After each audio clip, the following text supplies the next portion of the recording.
Hey everybody, welcome to MogTalk, episode 105. What are you guys laughing about over there? Nothing. Good little stream clips right there. Yeah, stream clips. I just pulled one of the most recent ones. It looked like one of the ones you were doing cosplay in, Nariko. Yeah, I had to get my appearance all different today, so. Yeah, I appreciate it. I appreciate the difference in appearance. But guys, welcome to MogTalk. If you guys are unfamiliar with MogTalk is a show about Final Fantasy XIV topics. A wide variety of topics. Anything from Chocobo Racing, which we haven't done a show on, Triple Triading, which we haven't done a show on, to Savage Raiding, which we've done a couple of shows on. Yeah. Today, we will be discussing a live letter that came out within the last almost 24 hours, a little bit longer than 24 hours, I think, with lots of good information about Stormblood.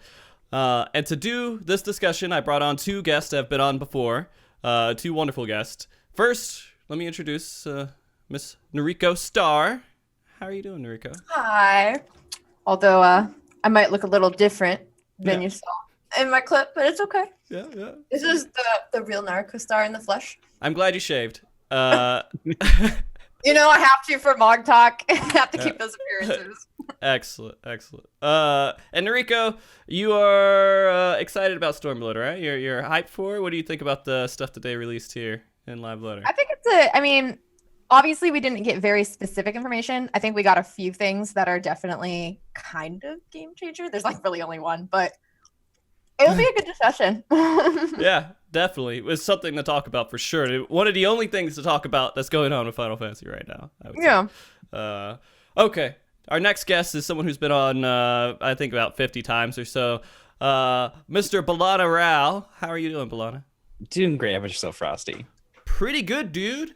Pretty good. You know, I just noticed we're all wearing black shirts today. Nation going on here. Yeah. I got the MogTalk shirt on, right? What are you representing, Balana? Yeah. I've got Quarter Swords. It's a role-playing podcast. Okay. It's a little bit lesser than this one. I'm assuming they don't get as many viewers there. Nowhere close. Yeah, just good. Yeah. What do you think, man? What do you think about the live letter? It was a nice little bit of information. Still waiting for the one in May. It's gonna have the combat update information, but we got some good little teases in here. We got the nice little benchmark video and good speculation coming out from there. Did you guys do the benchmark? Oh yeah. All right. What'd you get on your score, Balana? I don't remember, like 16K around 16K on what setting? Maximum borderless windowed 1920 by 1080. Okay. Nariko? I was at 14,200 something, like 14,270, and that was the same settings, 1920. Yeah, my settings were basically the same except for I was full screen and I got like 12,000 or so. But I think mine was full screen too, but I think the full screen difference is only about 50. I don't know. It depends how much stuff you have running. Oh, I'm sorry. I was actually 17,500. Shut up, Balana. Balana, what are you running on your computer? I actually just did this build a few months ago. I've got a 1080 and i7 6000 series. I have i7 and a 1080 as well. So, I don't know, man. You overclocked it all? Really? No, I don't really overclock too much. That's probably why. I have a 1070, but I scored higher than you. So what? What? How did that happen? I don't know. Maybe I don't efficiently set up my computer. I just kind of take with default stuff. I don't like melting computers, man. Come on.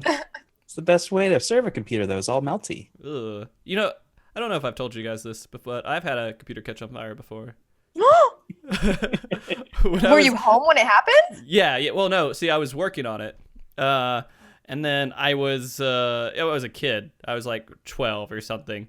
Right? So it was like an old computer. Super old. Like dinosaurs were using it. Okay. But no, the computer had a whole bunch of dust in there because I didn't know anything about cleaning computers. And then I think it just like caught on something and then just real quick. It didn't catch completely on fire, but you saw burn marks and stuff like the scorched plastic and things like that. Oh my God. Yeah. Dust explosions. And you were like 12? Did you freak out? I was like, shit. I'm not going to tell my mom and dad about this. You still work after? or was it like completely toasted? I can't remember the entire situation. I don't know if I was switching computers and I was trying to do something with it. It's so long ago. God, I'm old, guys. Oh my god. I feel old. I feel real old. That's No, okay. I'm catching up to you. It's my birthday. You look older than me, Oh yeah. son. You got full vibrance going on. Frosty. Yeah. Oh, yeah, the beard adds about 40 years. Yeah. Exactly. And I mean, it looks like Nariko lost a few years when she shaved her mustache off. Yeah. Yeah. I'm liking the new look. Like this new look for sure. Okay, guys. All right. So again, today we're going to talk about Live Letter. We want to go into the information that we saw from it. I don't want to get into like the really boring information. I want to get into the stuff that's actually kind of interesting to me. And we might touch on some things that were kind of appealing, but we're not. I'm not going to dive too deep into it. One of those topics, I don't know if it's interesting to you guys. It's the new story characters they put out. They put like a whole list of the characters, right? Mm-hmm. Does the cast look interesting, or? Well, first of all, you have to ask which is your waifu. That's the first question. I don't know. Balana, we'll start with you, dude. Who's the one who runs the? Is it Zoe? Is the one who runs the daycare? Who runs the daycare? It's not on that list. I didn't read that list of characters because I'm anti spoilers. All right. Yeah. I gotcha. Nariko, or you're not anti-spoilers, sorry. Can you spoil this for him a little bit? Well, I'm gonna skip through all the cutscenes the first time through, so Okay. I kind of want to know a little bit. But my waifu is Fordola. Okay. That's who I've picked as my waifu. But I think a lot of people like oh god, what is her name? Is it the Yosuya? There's a lot of like memes going around with her. The one with she has like the pipe and the long black hair. Mm-hmm. Um, Where's the list of this? I want to make sure I have a list. I have a link. All right, give me the have a link link. for it real quick. I want to make sure I'm looking at the right list here, because I'm pretty sure. It's the first comment on that. Link. Oh, okay. The one that I liked the most was the Rogan. Gosetsu? Is that him? Yeah, that sounds like him. Because he looks beefy as hell. He's huge. He's a bro. He's already in the main story quest. Yeah. Yeah. He's all about that the domain loyalty. Yeah. So I'm kind of for him at the moment because I think that he's probably going to be the most interesting character for me. The rest of these guys, who cares? When we saw Gosetsu in the original trailer, like the one that we got released at the EU Fan Fest, I was like totally hyped on board with him. And then I think someone had said like he doesn't look like a Galka or he's not. I don't remember where. Like I think it was like unofficial, but everyone thought he wasn't. And then when they confirmed it today, I was like, okay, he's back on like my upper list now. So or not a Galka, a Rogaden. Yeah, Rogan. Yeah, I was like, do you Set know up what game top. you're playing? Yeah, no. Like, it just seems, even though he's a samurai, and so he's gonna be like one of those dorks that's ever all switching to samurai or whatever. But he, I don't know what it is. Like, I feel like it's just appealing to have the most muscly character possible, and it's an unachievable one. You can't make your model into his model. Nope. He's a special model. Setting those unbelievable standards for all our rows out there. Yeah.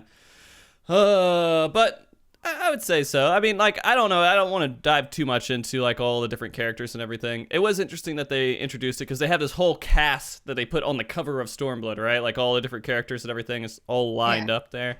And I mean, until now, we didn't know any of their names either, or some of their names we didn't know. So yeah. So it gives us a little bit more anticipation, I guess, to get into the story.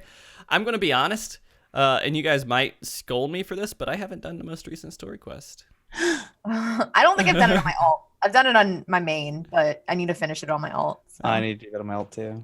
Yeah. Because I need to be relevant with the story because that leads into Stormblood, right? All that story. So are you waiting so that you can like remember it?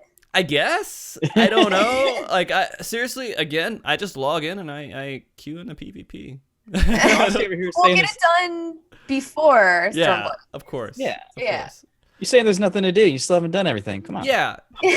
I'm not saying, okay, so it's always like the meme. You go back, oh, there's nothing to do in Final Fantasy. If your interests are like with raiding and everything else and you're just focused on that, there's nothing to do. But there is plenty to do. The game gives you lots of things to do in it.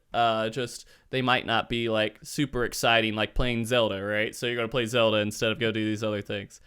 or Persona 5. Which I just... Persona 5, yeah. Apparently, how is that game?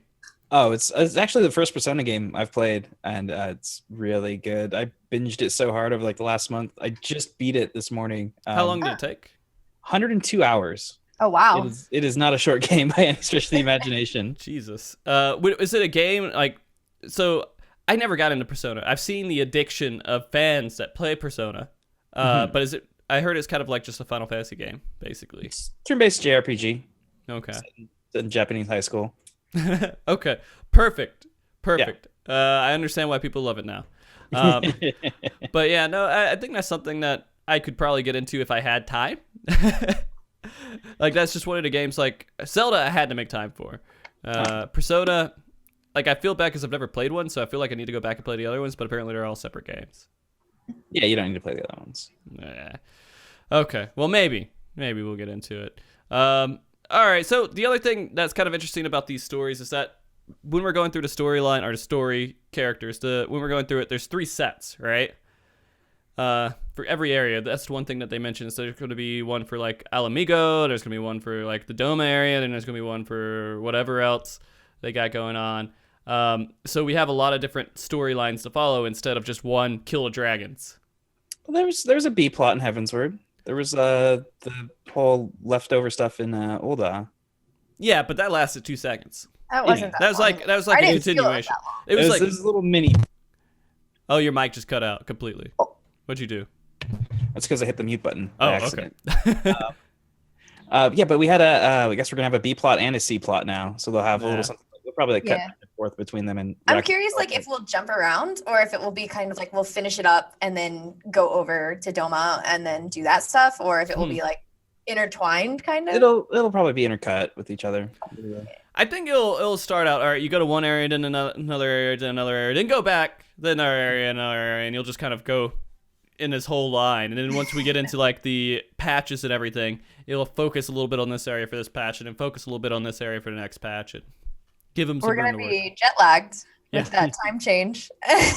So I don't want to talk about that. They said time change between the 2 areas. What the hell does that even mean?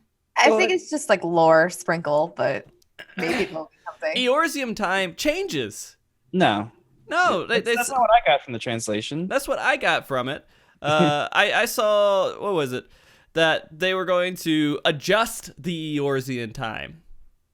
Is what I read. I thought it was just is Phoenix is West Coast time, like PST still? Mm-hmm. Wait, where are you, Balana?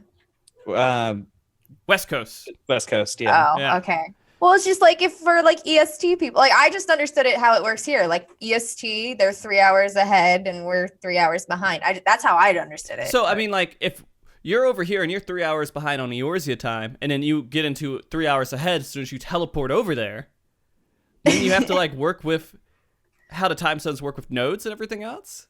I mean, it changes. I think honestly, I don't think it's going to change anything gameplay wise. I think it was just a lore thing that they can like sprinkle in if we have another lore book. Okay. All right. Yeah, I remember. Okay, here we go. Here's the official translation answer on this. From a lore perspective, there are time zones. However, we have Eorzean time as the local time, so please think of Eorzean time as that area's local time when you teleport to that zone. Basically, don't worry too much about it. But it says it changes. That's basically what it changes, right? I don't think it changes in the game. It's just... no. If you leave teleport somewhere at noon, you're gonna arrive there at noon. It's not gonna like jump you ahead 3 hours or whatever, because that would make... better not. I'd be really upset if they did that, because that would make it overly complicated, and they put resources towards something that wouldn't matter at all. That would make gathering such a pain. Yeah. I think it's just in their lore. That's what I think. But maybe not. Maybe not. All right. Okay. So different stories going on. We're gonna have fun with that, I'm sure. Honestly, like we've played this game for a while, right, guys? Yeah. You've played this game for a little bit. A little bit. Just a little. Are you still like absorbed and like so like super interested in the storyline, or are you kind of like mildly interested into the storyline? Like, where are you guys feeling with caring about the story within this game? Yo, I play this game for the story, man. Really? That's the piece we got. Yeah. Okay. The rating's cool and all, but I wouldn't have kept playing it for the storyline. I think I started out like where I was really interested in the story. I like Die Hard like 1.0. I loved their story stuff in there, even though there was like weird plot holes. I actually really like that. Then coming into 2.0, I like that too. And then I think I just got really busy with real life and my time kind of dwindled. And so like sometimes I'll be like, I want to read all these job quests, but then I'm just like, I just need to get it done and like skip. Yeah, you start skipping it. And like when I first got into the game, it was like 2 patches after 2.0 is when I started playing. And so like I was going through it. I skipped through a lot of quests because I was like, I need to get leveled up, man. I need to get up there and start killing stuff. Any first playthrough I do skip like completely. Just to get it done fast, and then I'll rewatch it on my alt. But even then, sometimes on my alt, I'm just like, I just want to get it over with. Yeah. Well, a lot of times.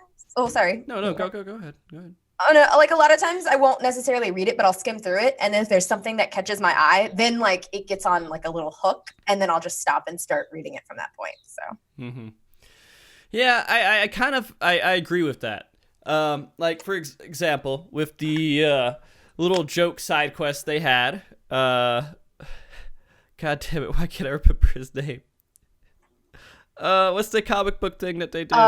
Hildebrand? Yes, Hildebrand. Why did I forget that? It's been so while. Like I got into it after a lot of it was done, and I just kept doing it. I was like, this is interesting. I'm just gonna keep watching it. I'm just gonna have a good time. I see it, Balana. I see your lore book. I'm sure you've heard of it. With you lore casuals. You bought a lore book and you don't even watch the cutscenes? What? Now you... Well, okay, so I was going through it, and I watched it and everything else. But the most recent ones, I haven't even done. And I think we're kind of getting into this point where people who play the game, there's some people who will still follow that storyline, but a lot of players won't follow it. They just play the game now. They kind of... It's an interesting part of the game, but in the end, they're just caring about logging on and raiding. Yeah, it's a popular sentiment. When it comes to the main scenario, like most of the time, I think I've watched all of the main scenario. It's more like the side quest that I used to read everything for, and then now I just sometimes they just some of the storylines don't interest me. But yeah, I skip through the first time, and then I just watch it on the alt. So are you guys going to be interested in following 3 different stories? Yeah. Yeah? Yeah, you got your A plot, your B plot, and your C plot, and they all kind of intertwine together. And do they? Maybe they'll be completely separate things. There's probably gonna be a little crossover. I mean, they said that the Guardian guy is the leader of both areas, so of course there's gonna be a little pollination there. Okay. I think I'm gonna be more interested in when we get like the later stuff for me, just from the information we have right now. I don't know if like the whole Alamingan resistance is gonna really intrigue me that much, like probably a little bit, but we'll see. That's the most interesting part. What? Really? Yeah.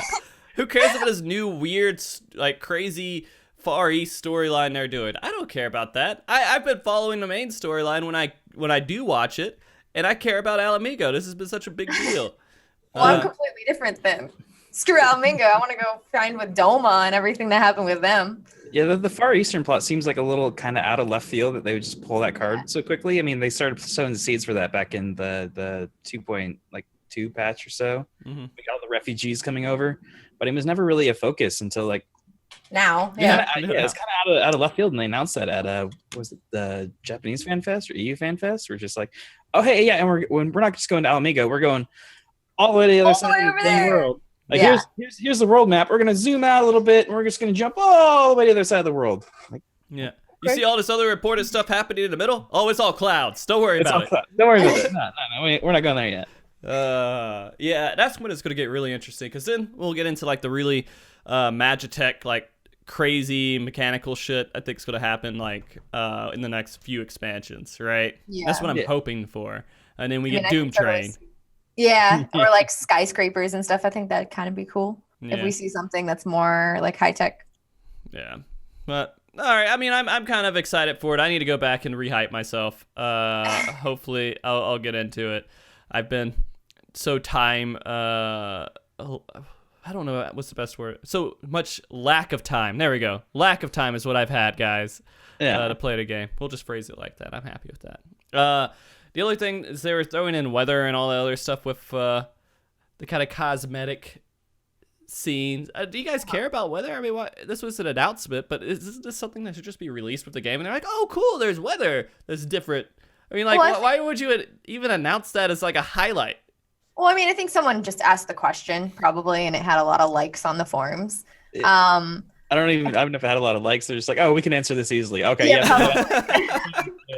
We can't talk about combat yet. We gotta wait till May. What else can we throw in here? Oh my god!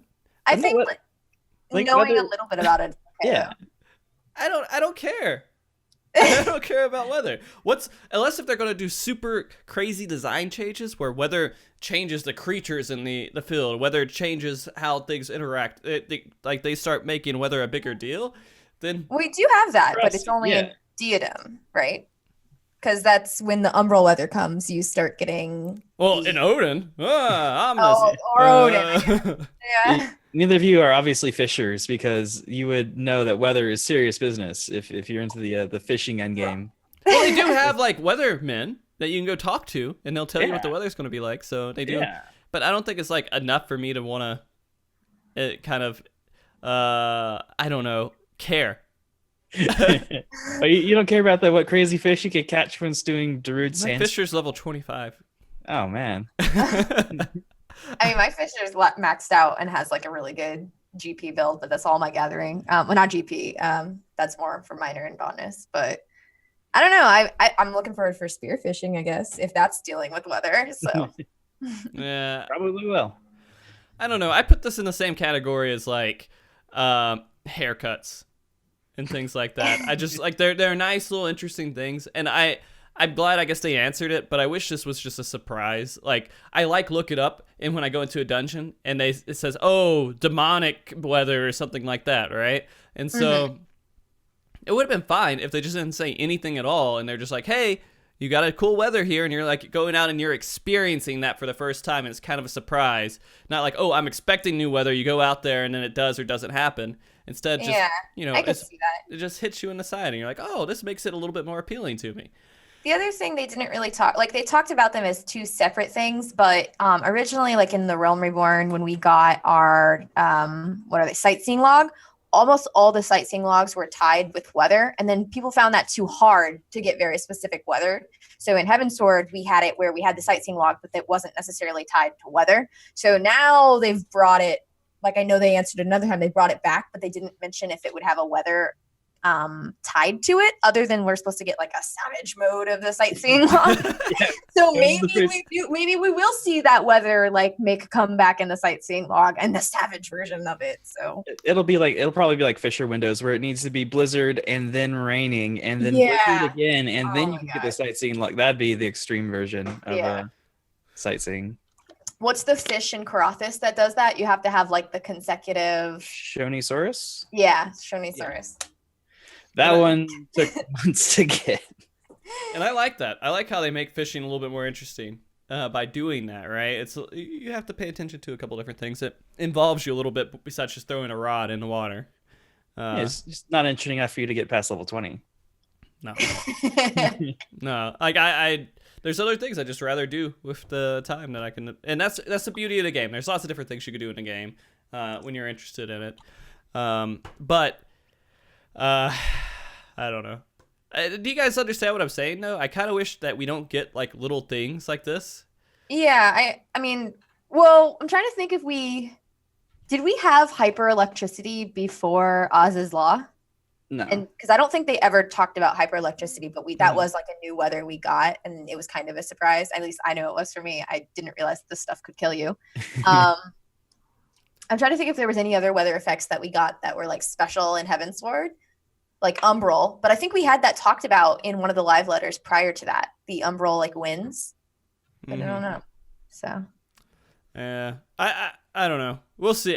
This expansion is a really big deal for me because it determines how far my interest will go. If they give like a really good expansion, or if they give like a one that's like impossible to do anything with, and so I don't know. I kind of care about these little details, but we'll see. We'll see.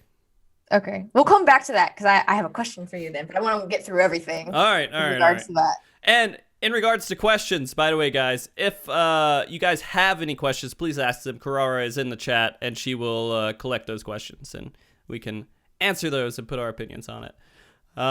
The other part that we have here, just going down the list, is the AF gear. They showed all the AF gear, and back in Heavensward, people got really excited about this stuff too. Yeah. But going forward, I never really got that excited for it. The AF. Yeah, I don't know why. I'm curious if we're gonna have like the AF, because the way they made it sound with like, because we're gonna get the AF with Quest now, correct? Or well, this time around we're getting it with Quest, and that's similar to what they originally did in A Realm Reborn. I think we had 2 quests, right? So we had like 1 quest for the body, hands, feet, pants, and then we had 1 for the head. It was 1 for everything except for the body, and then that was at 45. And then that was then that was the later one. Yeah. So I'm curious if it will be similar in that way, or if it will just be 1 quest that does it all and you get it all, or if it will be like 5 quests and then you get all 5 pieces separately. I know they did that in 1.0. So, I think they're trying to get people geared up for endgame, so it'll probably just be all at level 70. Yeah. Well, then the question becomes: is that our in-game gear, or is there something else? That's the point. That's the good point. Because basically they're saying that, hey, at level 70, you'll have some decent gear. Yeah. You'll have decent gear, so you don't need to collect gear from, lower level stuff. Well, that's the thing. Maybe you still need to do it because they might have a better tier gear right after it. So your AF stuff goes completely out the window as soon as you start gearing up. And so there's this big hype for something that you might not even really use. Yeah. But I think for the casual player, or someone, I don't want to use casual, but someone who doesn't maybe care about going into the in-game content right away and just wants to, level up, because some people, they just like leveling up. That might be a good route for them, because then they don't have to spend the time doing the tombstones. They can just do their quests, and then they can go back and start leveling again if they want to, get on that whole fate train that goes through the first month of the game. Well, I mean, the other thing that this creates is a baseline for everybody to hit 70. This if you're true. at 70, you're going to be this strong at least. You aren't going to have people hitting 70 and then having like level 50 gear on them because they never got like a foot piece from any of the dungeons or something like that, or whatever it may be. And it feels like that makes sense. I'm glad that they would do that because it just gives you a little bit more room to work with, so you don't have someone 100% terrible. There's things that they could do okay, and they could kind of muddle through it without gear holding them back, because the difference between like a level 49 and 50 is pretty huge, right? And then if someone at level 49 hits 50 and they don't get any gear, then it's not that much. I know, especially in leveling in dungeons, when we were going through, we never switched out our weapons till 56 initially, and I remember Kai getting his Dragon Spirit 56, swapping it out, and the Paladin still had or the tank, I think it was a Paladin, it was just some pug we had their level 50 from Dreadworm still, and it was so different in the raid. He was always pulling hate. It was just, I don't know, huge difference. So that could be another thing. But do we get the weapon? Is there a weapon? So the weapon, I'm going to assume your weapons are going to come from primals, right? And so, but what's your base weapon? Was it going to be whatever your level 70 dungeons are? Are you going to get a base weapon from tombstones? That's another part. You get all this decent gear, but where's your weapon come? It's crafted. That's the answer. Oh, yeah. Palace of the Dead. Palace of the Dead. Right. I'm certain it's going to be a crafted is going to be the best thing before you get into the primals. And so everybody's going to want to get a crafted weapon. And so level up your weaponsmiths probably, right? And I'm trying to remember what I had when I went into Bismarck. I'm trying to remember. I know I got the Bismarck drop first. So that was the first switch I got, which was cool. And then you replaced it immediately with I replaced it with the Hive weapon after, but the Hive weapon I had to get for the 10 whatever wins, because that was implemented at the beginning, right? Yeah. Or was it not? Yeah, they had tokens, because tokens actually were tokens implemented in Final Coil for some reason. No. I think no. Okay, for some reason I thought maybe it was, but that's so long ago. Hunt weapons. Kai says we had hunt weapons. Oh yeah, and then you could. So I had hunt weapon going into Bismarck, and then got Bismarck, and then eventually. Well, you got tombstones, and then you upgraded it with the hunts. Yeah, right? you upgraded. Yeah. But I mean, like going into Bismarck, you wouldn't even have that. Sorry, Balana, we're interrupting you every single second. No, I just wanted to say that I actually cleared A3S on my alt with a Bismarck weapon. Nice. I carried pretty hard. Jesus. I'm gonna think that it's gonna be crafted. A crafted weapon for sure. And then the next question is, will crafted gear be better than your AF gear? Probably. Maybe, I don't know. I mean, that's a good point. Probably I would say if it's melded. Or maybe crafting doesn't come in place until 2 weeks after. It probably won't actually. Because at least the in-game stuff. Yeah. Your gear is going to be replaced by normal raid in 2 weeks after. So you get your AF gear, then normal raid comes out. You get some drops from that, however they do their loot system. And then you go into Savage 2 weeks later. Yeah, if it's the same as Heavensward, it'll be you get the AF gear is basically going to, I think, replace like the first tier dungeon gear. Mm-hmm. It'll probably be like on par with that, but you'll still need like the belt and the accessories and all that from the first like tier dungeons. It ran so much Neverreap back in the day. Oh my god. And then the grind will be to farm all your tome items. There'll probably be like a tier tombstone gear. That's the uncapped one. And you can probably upgrade that with the hunts. So it's going to be tomes and hunts. Mm-hmm. And you'll be able to get like 2 pieces of gear from normal before Savage comes out. And then that'll Are you guys okay with how that gear progression works? I mean, it's fun. It's an interesting way to do it because everybody's like rushing to get it at first. So that means hunts become super active because it's the only way to get the like end game stuff. And that's when hunts are always, when they have been most relevant. I want to say in Heavensward, I was completely geared out by Tuesday or Wednesday. So we had the Friday, and then by late Saturday night, by Saturday I was 70. And then Sunday I had the main scenario and I was in. I think I had to wait till Monday for other people to catch up to like Bismarck, Ravana. And then, I had to wait 2 weeks for people to catch up. That's impressive. It was horrible because I was sitting there just being like, why is no one like caught up to me at this point? And remember all those red mages and samurais that are gonna have to get a 10 level. Oh god, that's gonna be so much fun. 10 level reduction. By the way, your tanks are gonna have a hard queue. Your tanks and healers are gonna have a hard queue right at the beginning of the patch. Really?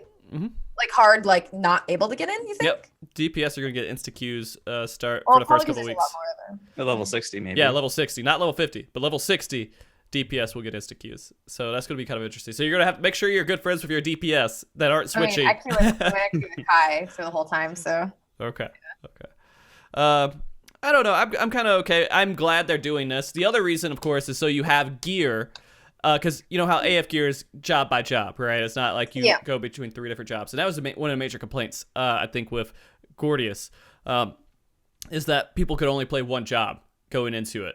They couldn't say, hey, I'm going to be a Dark Knight and a Paladin. They had to just have one job, and they couldn't switch if they realized one job was better than the other job. Not well, at least. And I think that they're making that change mainly because of that. Would you guys agree or no? Yeah, I think it's a good idea to get the job specific ones is maybe like the lowest tier, and then I guess they're just handing out for free now. And it sounds like everything after that is going to be role specific. Mm-hmm. Yeah. So I wonder if we'll be able to put like materia on the AF. Probably not. I don't know why they would take that away. Yeah, I don't know. That'd be interesting. Well, I guess the other thing is with the materia part is they're introducing 6, right? But you can only have 1. Mm-hmm. I guess that spices up materia a little bit, doesn't it? Depends how easily obtainable that is, right? Like, what is that going to come from?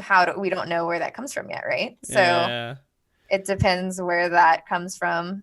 Diadem. I think 5s.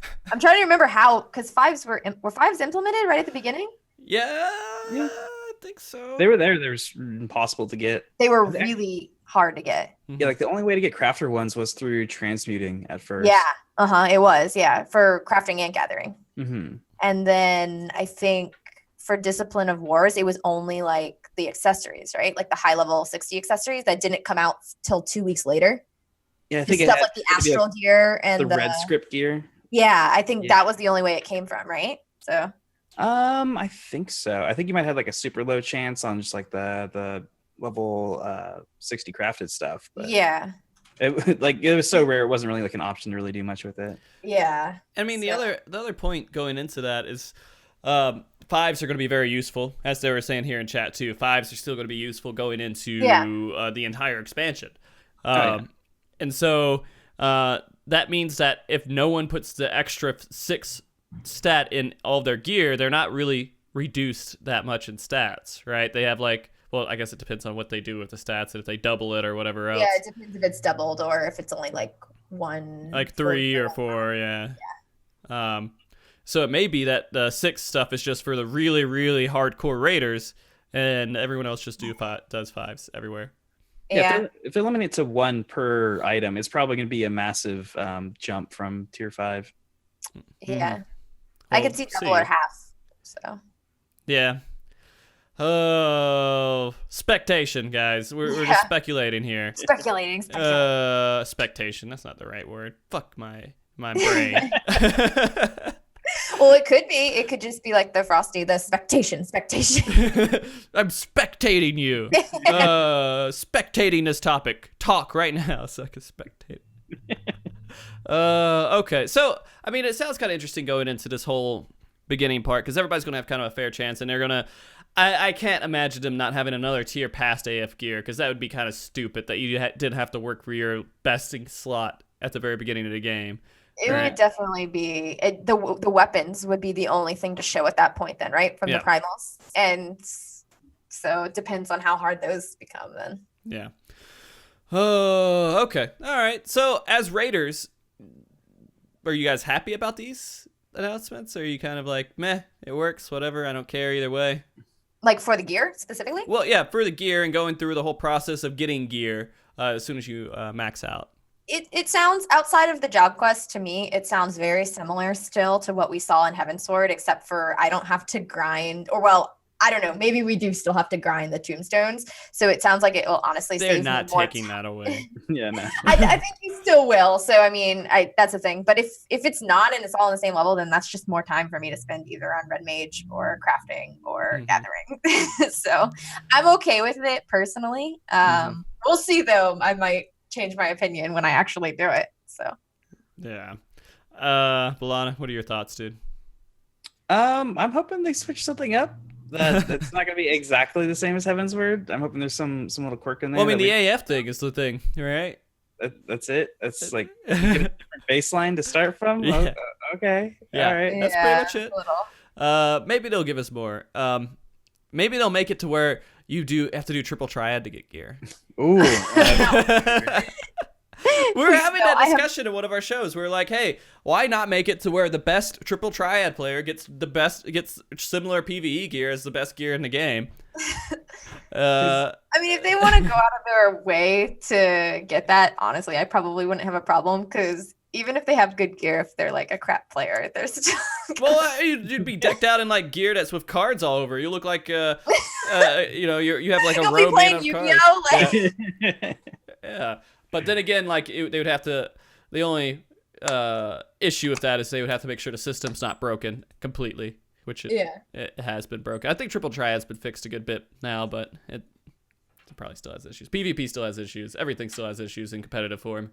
I had a friend transfer to Zalera just to win tournaments. I've heard of people doing that. Did they win a lot? Like, did they stay there for a long? It doesn't matter. Like, he was there for like a month, I think, and he won 2 tournaments because nobody enters them. Nobody enters them, exactly. Yeah. You just need to show up and play your games, and you get first place. Hey, what do you know? I've heard of people doing that for Feast, like doing that for mana and stuff for like the 4v4s, because there's some servers that just no one does it on, and like they'll go over and they'll get their trophy to get their like top trophy for the housing, and then they'll come back.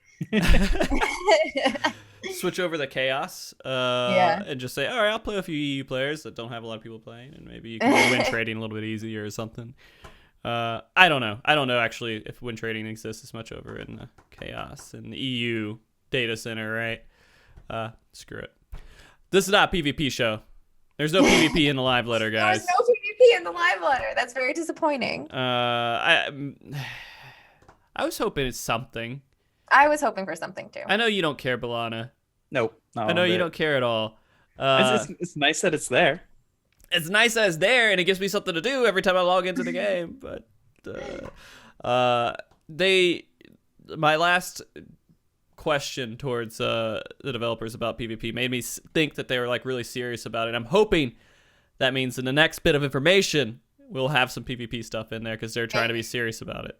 Maybe because we'll get the battle changes, maybe they'll touch on how this affects PvP. We'll see. Yeah, I care more about what they're doing with tournaments because they're going to introduce stuff like that in the future.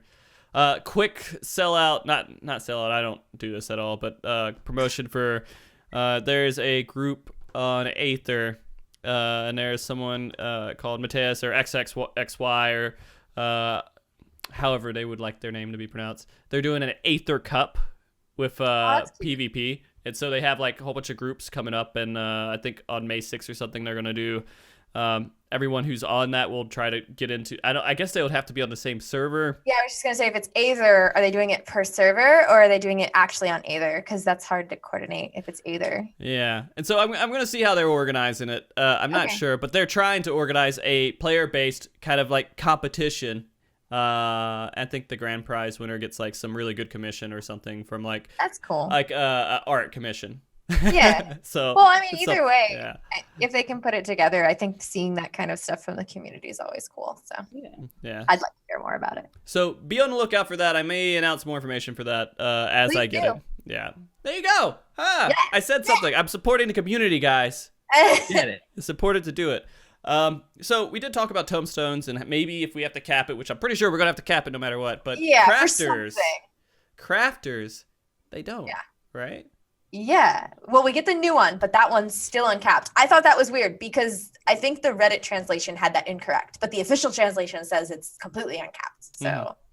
So, this is a good thing, right? As someone who's not a serious crafter, this is a good thing. So you don't have to like grind and force yourself to do this amount of crafting or this amount of gathering every single week, right? It bottlenecked people with raid gear last year because of this, because the red script items you needed to buy stuff. So like you could only, unless you had alts, it was very hard to get the crafted raid gear when they put it in without having like a certain amount of time. Yeah. So with this uncap, if they do that similar method where they give us like, you know, the astral, I think it was the astral silk equivalent or like the astral, it was like the astral gear. Mm-hmm. Then if they do an equivalent version of it, it won't be as hard to obtain. Mm-hmm. Hopefully, like it's just the people who want to sit there and grind it can get it. Yeah. And that's good. Because if you're a crafter or you're a gatherer, you like grinding stuff that's not enjoyable, right? Folklore. Oh my god, folklore. I still have never done a folklore. Like. Okay, you called me a noob fisher because I didn't like say anything about the weather, but if you didn't do folklore, like, no, why would I go out and do those? I have gil. I'll just buy that. Punching all those nodes, like that's what you're supposed to use. That your gil on materia for those overmelds, man. Yeah, I need to get more into like when I have some free time and I'm just sitting here. I'm like, I want to do nothing but throw a rod into the water, over and over and over again, while I'm watching Netflix. Granted, right? And then I'll level it up. The best way for gathering, for fishing, for all that, you got to get a controller, man. You got to get a nice, good controller. With fishing, you turn on the vibration. You don't even need to look at the screen. It just vibrates. Like, oh, time to pull. One of my static members, I had no idea. He was like, what he'll do is because he has the wireless controller, he'll go into like his, he'll go to sleep. And so while he's falling asleep, he has the vibrator and he'll just hit it. And then he says he just eventually falls asleep. I was like, dude, that's hardcore. Yeah.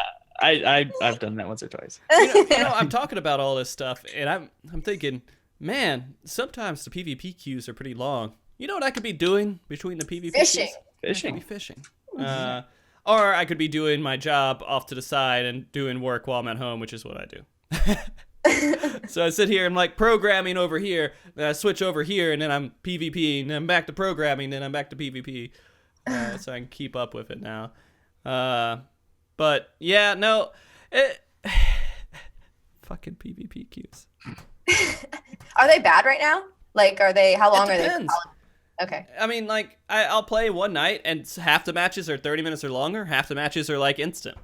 Oh, like wow. it's so weird. It just picks up really quick, and then it just drops off. Yeah. Yeah. I think people are getting to that point to where they just want to drop out. Yeah. And so, because they're like, I got enough points. I just want my diamond. I want my 100 top 100 player thing. I'm like, come on, guys. Come on. Scaredy cats. Right, who's going to get Frosty points? Come on. Yeah, number 1 player. I'll beat him. Chumps. I'm getting up there to get number 1. That's all that matters. Number 1 with a 30% win rate. And that number keeps going down the more you say it. I know. It was 40 at the beginning of the show. Now it's 30. Look, when I first started this season, the first 6 games, I didn't win a single one. And I was running with like a 0% win rate. And I felt so bad. It's been increasing, though. As I get higher tiered, I'm playing with better players. I get a better win rate. So that makes me feel better. Right? Mine was so weird. The first season, I had like 65%. It was really high. I don't even know how. I think I just got lucky. And then the second tier, it was like 55. Third tier, I think it was just like really low, like 50 to like 45. And then this tier, when I started, it was really low. It was like 40%. But then that was only on the first day. I'd PvP'd for like 8 hours. Mm-hmm. And then every week, like every time after that, when I did it a few days, it was like still 50% weekly average. So I have lots to talk about that, but we're not going to do it. We're going to skip past it. And we're going to go back to this gathering and crafting, right? And then, so now that they have an uncapped and people can craft and gather to their heart's content and not sleep for days so they can get, people their weapons and say, hey guys, look what I made. I'm the best crafter currently at this moment for the next 5 minutes until someone catches up with me. And then they can make lots of money, right? Oh, yeah. Yeah. All right. I'm glad they did that. I don't want them to do that for PvE. I feel like there should be a weekly limit on PvE. What do you guys think about that? What do you mean, like the tombstones? Yep.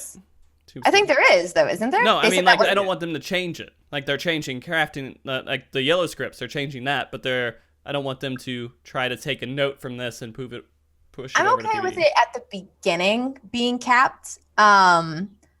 I like it after, like, a prolonged period of time getting uncapped, because that's just annoying when you have, like, I don't know, it's like there's really no point. It's just, I just want to level I want to get gear for my other classes, and it's not like I can't. I mean, that's clear it or essentially anything. what they do, though. They uncap it after 6 months. They do. Yeah. 6 I wish months. it was more like 3 or 4, but yeah. Yeah. Maybe they could do, like, a spaced out 3 months, then you get 900 cap. Then I would be okay with that. Yeah. That might make it a little bit easier. I think that if you don't cap these things, people will kill themselves. Because they'll just keep playing until they get everything for every character. Yeah. And then they'll quit the game. And then so that's why they do that. Yeah. And I mean, it's good to keep people playing the game and keep them giving you a monthly subscription. It's just that makes a lot business, of sense. right? It's probably it's probably business reasons why that's not the case. So. Definitely. All right. So other things that I thought was mildly interesting, and I barely even want to mention it, but you guys might like it. It's the ground mount speed increase. I thought this was interesting. I thought that was interesting. Why? Why is that interesting? Well, because the only other, I'm trying to think of like the other cases, like other MMOs have this where they have certain mounts. Sometimes they're tied with a specific mount, like the rarity though, where the speed is higher graded on it. And I think WoW has it like they have it, either you can do it through a quest or you pay for it. So it sounds like we're going to get it, at least the first tier of movement speed through the main scenarios, right? And then the third one they're leaving for like super secret. So like, I'm curious if that's going to be tied to like super rare mounts, or if that's just going to be you pay gil, or I don't know. That just intrigues me because I know a lot of other MMOs, that's a common thing. And so we get to see it now. So I guess like what I didn't think about is that the Realm Reborn areas, you can only use ground mounts, and so having an increased speed there could be useful for leveling up alts and everything else. But everywhere else, I don't see it mattering to me at all. Well, I mean, you're not going to be flying right away in the Stormblood zones. Yeah, but when do you get ground mount increase? Is it going to be like after? Is it going to be before? It's going to be like, well, the ground mount increases, like if before or after. What do you mean? Like, can you not get it until you hit 70? Like, you'll probably be able to fly in all the zones before you hit 70, right? So you know how in Heaven's Sword we had like the main scenario quest and we had a whole bunch of side quests? It sounds like when you get to I don't know if this is the case, but from how I interpreted their translation was once you get the main scenario done in like a specific area for like Sea of Clouds, once that main well, I don't know, Sea of Clouds is a bad example because you went back there later.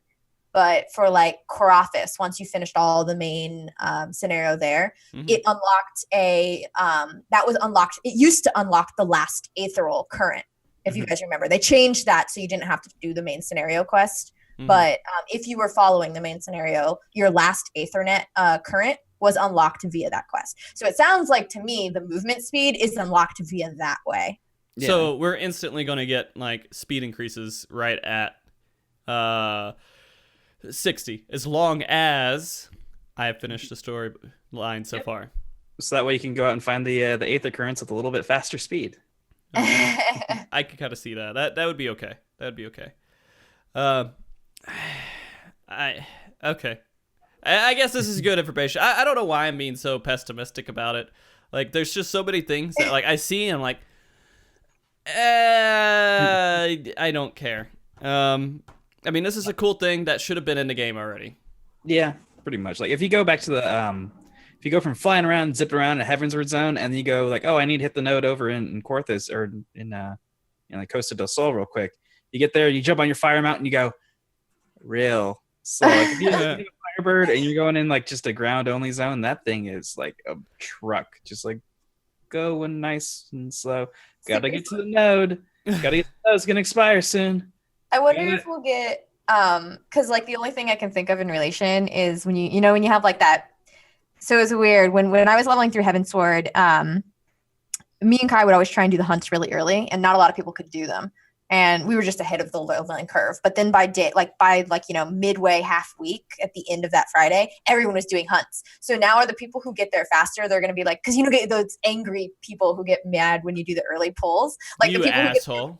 The people who get there first. Well, no, I'm not the one who does that. I'm just saying, like, you'll see all the rage shouts. Like, are we going to have that now based on people who have their Aetheral currents? Like, who's running faster? And they get there, like, we've been here for so long. And they're like, well, I only have my first mount unlocked. Well, yeah, that's the competitive advantage, right? Yeah, I guess. So, yeah, I don't know. The mount's going into... I like kind of going slow in a Realm Reborn. Does that sound stupid? You're not Sonic? You don't want to go fast? I mean, like, you're going through it, and then, like, it makes the zone feel more real. Like, you're having to see all the stuff that you're going by. When you start flying over things, is when the content gets, like, unimportant. Like, when you compare Heavensward versus, like, a Realm Reborn, you probably know a Realm Reborn's maps better than you know Heavensward's maps. Yeah, right? No, I could completely agree with that. Yeah. So I see where that would be. Yeah, that's when I played WoW back in the day.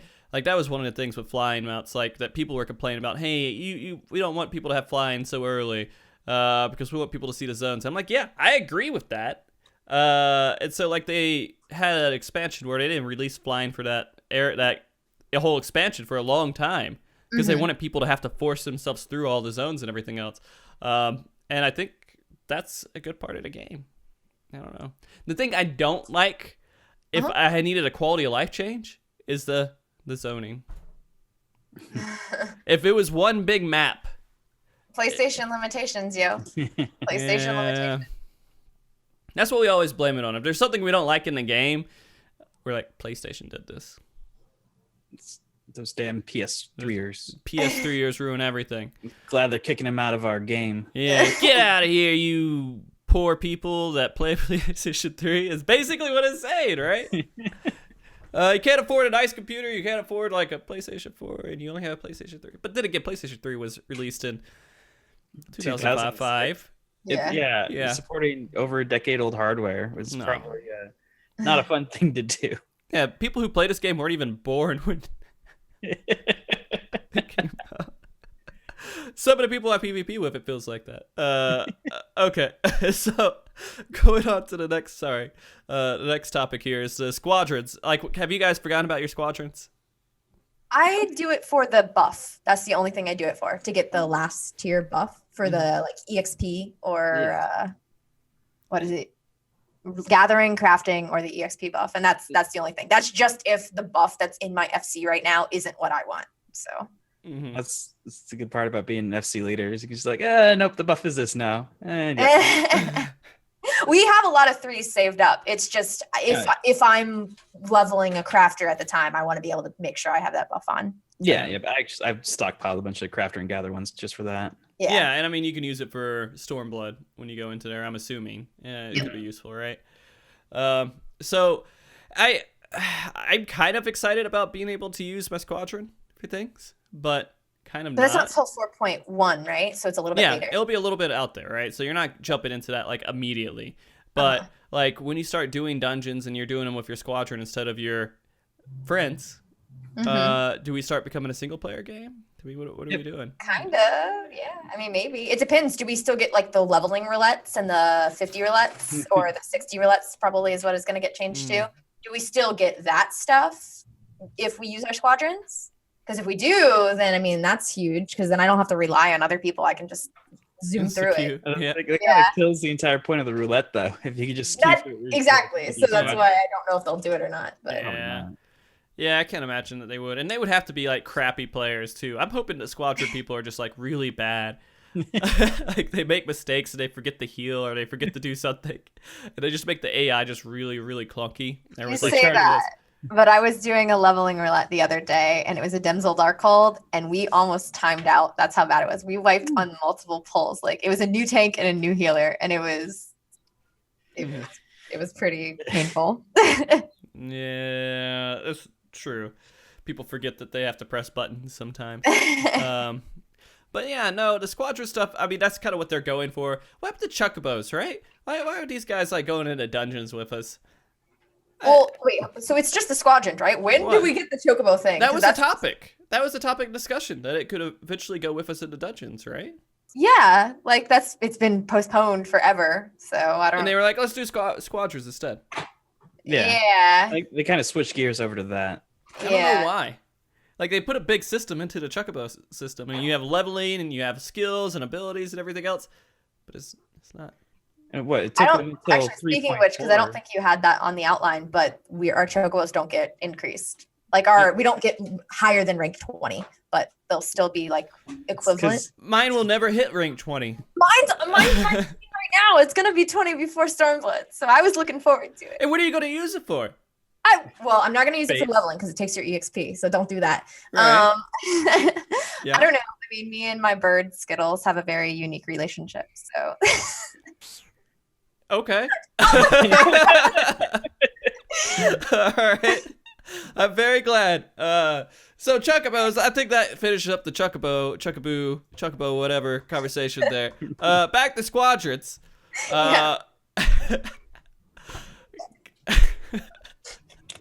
Squadrons. I'm not gonna be able to have a straight face now. Yeah, I don't know. Like I'm trying to just control myself right now from saying like horrible things. But squadrons, like, do you? God, I don't even know what to talk about. It just seems like uninteresting again to me. Like you go into it, I don't care about playing with AI. It depends if we get anything from it. Like right now, obviously, when we send out our squadrons, we get those buffs. Maybe they'll be like, so those are the buffs that are equivalent to the FC bonuses. But I know like you can buy Grand Company buffs that increase like your leveling for crafting and gathering right now, but they don't have a book for EXP. Maybe the squadrons could bring something back like that. It just depends. That would be really the only reason I would see incentive wise to use that. Otherwise. If that'd be another way to like level up your squad instead of sending them out on missions. If you like, you know what I would enjoy more is if I had the 4 members and I just controlled all 4 members, right? I wasn't in the dungeon at all. I'm just controlling the squadron to go through the dungeon, and I'm like, you do your basic tanking, basic healing, basic whatever, and then it kind of turns into like a Final Fantasy game. Yeah, right? Because you got a 4-man party and you're controlling it going through the dungeon. Controlling all of them. Mm-hmm. You just have to have the right controls for it. I think you just use the Lords of Vermilion UI. That's getting a lot of use. Oh my god. We esports now. Oh my god. We won't talk about Lords of Vermilion. They could have done so much. But they could learn from that, and they can apply that to your 4-man party that you would take in there. I would find that a lot more interesting than just running in there and having 3 Chocobos with me. We'll see. We'll see what they do. Are you guys excited about it in the least bit? Or am I the only one that's being really salty and don't care? I want to see what it rewards us. If it kind of streamlines getting things on a more kind of like how you can send your retainers out and not have to watch them. I don't know if this is a case of where we send the squadrons out in the dungeons and they do it for us, like similar to how we have it, or if it's like we actually do it with them. It really depends on one, how long it takes. If your squadrons are max level, I'm assuming, are you guys the squadrons max level right now? I think so.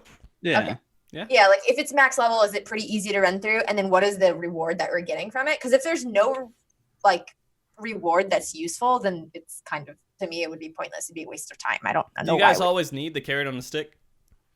Yeah, a little bit. Well, to do it repetitively, yes. Yeah. I would probably try it out and be like, okay, I'm not doing this on a weekly basis. So, I mean, what content in Final Fantasy do we do right now that doesn't have a carrot at the end for us to get something from it, but it's just enjoyable to do? I think everything. Everything. Do it. Right? Yeah. I don't know.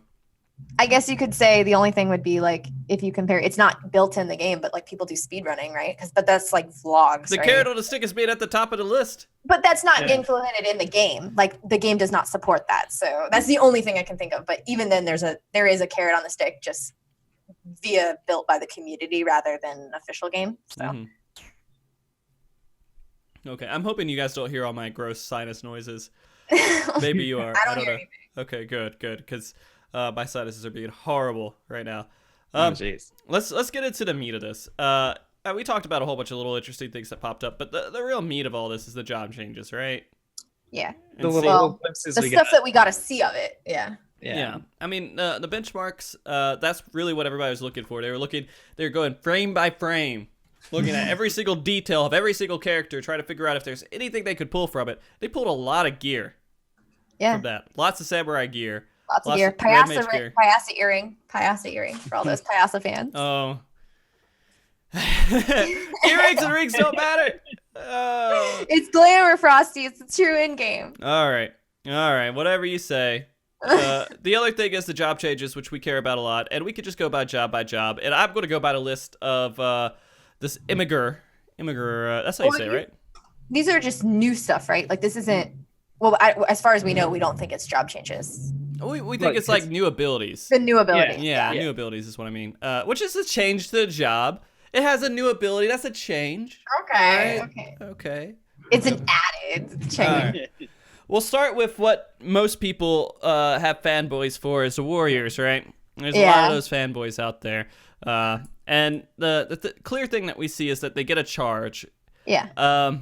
Now, how rating, is this important at all? Did they get a charge? Is this just something so you feel like, oh, I'm a badass, I can now charge at stuff? I mean, do you really get any benefit? Well, Yeah. yeah, yes. Like, because if there's ever a fight where you have multiple ads or something and you're splitting them, if you once that's dead, if you need to get back in, you have a gap closer, that's always useful. Right. So I can see it being used in that sense. It depends if there's anything else attached to it, though, too. Is it just a gap closer, or is there like damage on it? Is it off GCD? I'm assuming it's probably an off GCD, but it has a longer cooldown. Hopefully there's a stun that follows it up. Yeah, it kind of does look like it like blunts it. So. And a gap closer, it's cool. It's awesome. It increases your DPS a little bit. It gets you back over there quicker. I guess we'll just see, right? How often are you going to be able to use it? Is it going to be like a 1 minute cooldown? Is it going to be a 2 minute cooldown? Is it going to be like a hallowed crowd cooldown? I mean, we did get that. I don't want to go into it much, but we did get the sprint announcement, which I think this could tie into potentially. So we could talk about that after, because I'm sure that's No, we could talk about it now. I mean, sprint being changed kind of affects every single melee and tank in the game. Like that to me was the biggest announcement we got, like in a raiding scene, because I think that changes a lot for you in a raiding scene. And I feel like, honestly, I hope that they tailored the new, like some new raid mechanics with that. Otherwise, I think it's going to be way too easy for certain things. Like, I don't know. That's just my opinion. But. Yeah. I think they'll probably still tune things, assuming people won't be sprinting. So I don't think that's been an assumption of anything they've thrown into the game so far. That's the thing. Like, people were debating that. Are they going to change the raid fights so people can depend on sprints now? No, I don't see that. I think they should. Otherwise, I think that you're going to run into like it being overpowered. But I mean, sprint, it's going to be there so people who are using it now, like, casters and everything else, and they're trying to use it to get out of mechanics, Uh-huh. you could give that advantage to everyone else too. I mean, that's all it is. It's just going to be like, oh crap, I need to sprint somewhere, and you don't feel punished from it. You can still do the mechanic. You're not like locked down. So healers and people who don't depend on TP, they can mess up something and then go, oh crap, I can get back. I can still fix this. Everyone else was kind of like, oh, if I do this, then my DPS is completely gone. So I guess that's why they're putting that out there, and I'm glad they're putting it because it's quality of life. This is quality of life for rating. That's all it is. It's just like cooldowns, I think. It gives us all kind of advantage. I can't see them making a fight where like everyone has to sprint now because of latency issues. I don't see that, but I think certain things are going to become too easy. That's all I mean more for it. I mean, I can see your point on that. I don't think that they would, but I think that they should consider it. That sounds like something they throw into the whatever, like Ultra Savage they want to do. Like, yeah, that would be cool. I mean, I'd be excited. I think that would be cool. But mechanics are impossible to do without sprint. But I mean, they apparently you can play this game at 200 ping and just be fine. Oh my god, please do not quote that. And like what they're also doing is moving servers to a completely different area. So many people are going to be really upset by them moving those servers. But you got sprint now, guys. Yeah. It'll make up for the latency issues. You just sprint now. It'll still make mechanics. God. We won't go into that debate on the servers right now. But I think sprint's a good thing. That's something they should have changed. It's something I'm going to be using it all the time. Jesus Christ. Like every mechanic, I'm going to like push it and just sprint right after it. Because it's a 30-second cooldown, right? Yeah, it's I mean, anytime if I use it in raid, like it's always up when I need it if I'm not, not using it stupidly. So and it's up for 15 seconds too. So like half the raid, you're running at full speed. I mean, you don't like at the end, like you don't obviously want to be doing that because at least for a caster, like Scholar, like you lose DPS if you're running, right? You could be. Well, I mean, like you could slide cast better. Yeah, right? I mean, but you're going to be using Rune 2 at that point, opposed to the Ruin or the Broil, but you don't want to. But. Okay. When needed. Back to Warrior here with the sprint, and a lot of people gave me a lot of shit for me saying that it wasn't that important. But I mean, it's something that it is cool, right? It's really interesting. You'll be able to zoom in there and start DPS. Do you think that's gonna apply for the sprint thing apply for PvP? It's already in PvP. Oh, is it? Wait, what? Oh, wait, it is. They took that away. Nariko, what the? I brought you on because you're supposed to have knowledge about PvP just in case there was PvP stuff. And you don't know this? No. Get Kai on the show. What the hell are you doing? Kai just told us. He's like, what the fuck are you talking about? Yeah, no, this is why they put it there, and then they're like, oh, it works great. Let's move it over. But yeah, no, the gap closer is going to be interesting in PvP, is where it's going to really be cool to see that, because warriors chasing someone down can now sprint to him, right? Or just gap closer to him. And so that's going to add a whole nother level of them being annoying as shit, because they'll berserk, gap close, and just kill somebody. So I'm kind of a little bit upset to see that happen. I'm interested what this will do for the home gang Olympics. You think that? Yeah, if you have like a second target dummy on the other side of like the lawn, you could probably home gang and then sprint before that completely goes off. And if you have enough latency, you could like jump all the way across there. Yeah, because you could possibly even do the gap closer with the home gang too, and then that might trigger you forward with like it too. Do you think that like people will be doing that just like in front of their FCs, just like that's it? Who could get further? Yeah. People already do it. Oh yeah, it's a thing. It's the big secret is you use a VPN to like go through Australia or like New Zealand. So your ping is like 900, 800, and then you can hit home gang around. Yeah. Oh, people used to do that with the sit and then like sliding, and then you could like kind of move around with your butt on the ground. Mm-hmm. Oh, all right. Well, I think this is awesome for Warriors. This fits Warriors. This is what they should have added for Warriors. I'm gonna be jelly about it, and I'm because I feel like it's gonna make them kind of silly in PvP, and it's just going to add the whole DPS mindset and rating too, because they're going to be gap closing to get rating stuff done, which is great. That's what they should have. Paladin shouldn't have it. I'm not going to say anything else on it. All right.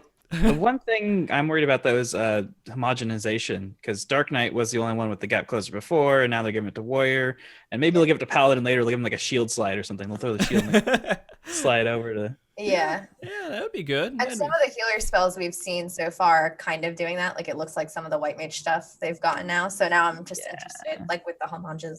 I cannot pronounce words. Homogenization? Yeah. No, yeah. Well, I don't know if was that a highlight of, I guess that is a highlight of Dark Knight, but that's just a jump. Why can Dark Knights do a jump like that and Warriors can't do anything similar? I feel like Warriors belong with that more than a Dark Knight belongs with. Yeah. All right. So Summoner, Balana, this is what you could comment on. I look at it and I'm like, whatever. The most important thing is they got like Titan out. Yeah. Well, I don't know if that's necessarily. Well, you're the summoner. You go. Okay. Well, the big thing though is part of the animation, you get little wingedings like popping out of the back. Yeah. Hand there. It looks like a Tetra Flare. Is it Tetra Flare? What's the 9 version? It looks like like a Tetra Flare mixed with Ruin 3 kind of going on. So I'm thinking it's either going to be like Ruin 4, but what's really interesting, like one thing that really jumps out at me here is that while it's casting, it looks like either they're getting hit with Adlo. I don't know if it's part of the spell or. Yeah, they have a little shield around them. Yeah. Rampant speculation would be he has Titan out. Why would he have Titan out? He's getting a shield. Maybe it's a spell that changes depending on what pet you have out. I don't know. Or somebody could just be casting Adlo on him. Or it looks like a bubble. Like it looks a little different than Adlo, right? Or am I? Yeah, it looks. It's not exactly what Adlo does, but it's some type of shield. But yeah, I don't know what that's from because it looks like the mob uses an ability on him and it gets hit, and he has that shield pop up. So he's just doing like an auto attack, right? Or I guess that's slamming down a little bit. It's interesting. It's really hard to tell like what exactly he's doing. It's not like a gap closer. Where it's not over obvious. It's the wizard casts a spell. All right. That's exactly what it is. Wow, you got a new spell, Balana. Yay. All right. Yay. Machinist looks a little bit more interesting though. Oh yeah. Although it looks like just another AoE one, which they already have enough AoE, right? You got your 2 different types of AoE. Why would you need it? Maybe it's a dot AoE? I want to know how far the range goes. If you're talking about like the flamethrower. Yeah, the flamethrower with Machinist. Yeah. Because from the video, it looks like it's getting close to the camera from pretty far away there. Yeah. So I want to know what the exact range on it is, which would be interesting because like does that, depending on how often you use that and what its potency is, how close do you need to be in the mob proximity for X amount of time? Because you're not normally that close, right? So yeah. It just hits everything in front of you in the zone. You just, Yeah. I think it's burn everything with fire. Yeah, it looks like it has a pretty big range on it. I think it's going to be an AoE. Oh yeah, I think it's conal AoE. Yeah. But... I mean, not. I'm sorry. I don't mean AoE. I mean AoE dot. That makes sense. Because you're putting fire on somebody or something. So this is something like you'll use, and then you'll switch to your normal AoE. And then does it have a specific? I can't tell. Does he have like a Goss barrel on, or does he not? Is it restricted maybe to either one? I can't. There's no way. There's no way to see. It's gonna be a new Goss barrel. It's gonna be flame tip. You have to switch to that to do this. Oh my God. You have to add gas to it every single time. Get gas bullets or something. Oh my God! Instead of reload, it's like I don't know, refill. Just gasoline. Yeah. It's called gasoline. I like the animation on it though. It looks really cool. This is something. If it's AoE dot, it makes perfect sense. If it's just a normal AoE, I'm gonna be pretty pissed off because it doesn't make any sense at all. But we'll see. Will it use your ammo or not? That's the question. Yeah. Yeah. Everything uses ammo, man. Everything has to use ammo, right? But it's flame. It's not really like shooting bullets. It's a flame bullet. It does. You don't have to distinguish it. It's just a flame bullet. You put it in there, and it's a flame bullet now. Okay. You just don't know which one it is in there, but it's in there. All right. Astro here. This is the very big speculation, exciting part, right? Yeah, because everyone's wanting to know. Now, I don't know how Astros work right now with their card animations, but I see only 2 cards popping up. Yeah. I see a whole bunch of cards there, but only 2 faces of cards. Does that normally happen with your regular Astro move? Do you guys know?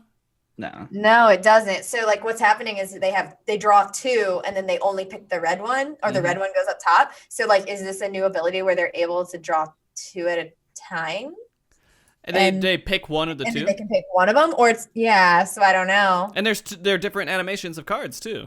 So yeah, it sounds like almost a complete rework of Astro, just looking at that.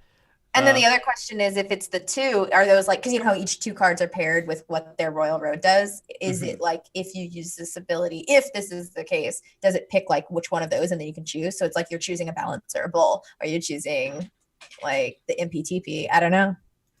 I think because they're showing 2 new cards, this is probably isn't like a complete revamp of the system. It's probably just like a different sort of draw you could do. Yeah.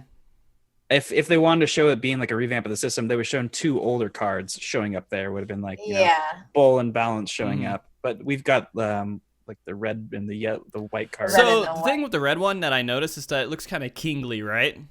Yeah, it's the Lord and the Lady. So is the Lord and Lady? I don't know. That's what I'm calling them. I don't know what the other one is, but a king. That's a good speculation. What it represents to me, right, is that it's stats. You just say, "Hey, I increase your stats." Who's he play it on? Does it show who he puts it on? It looks like it might be the warrior, but I don't know. Sort of. No, it looks kind of like the summoner. Really? He's facing the summoner. He's facing the summoner. Oh, but no, maybe he's not. Yeah, I don't know. I'm hoping that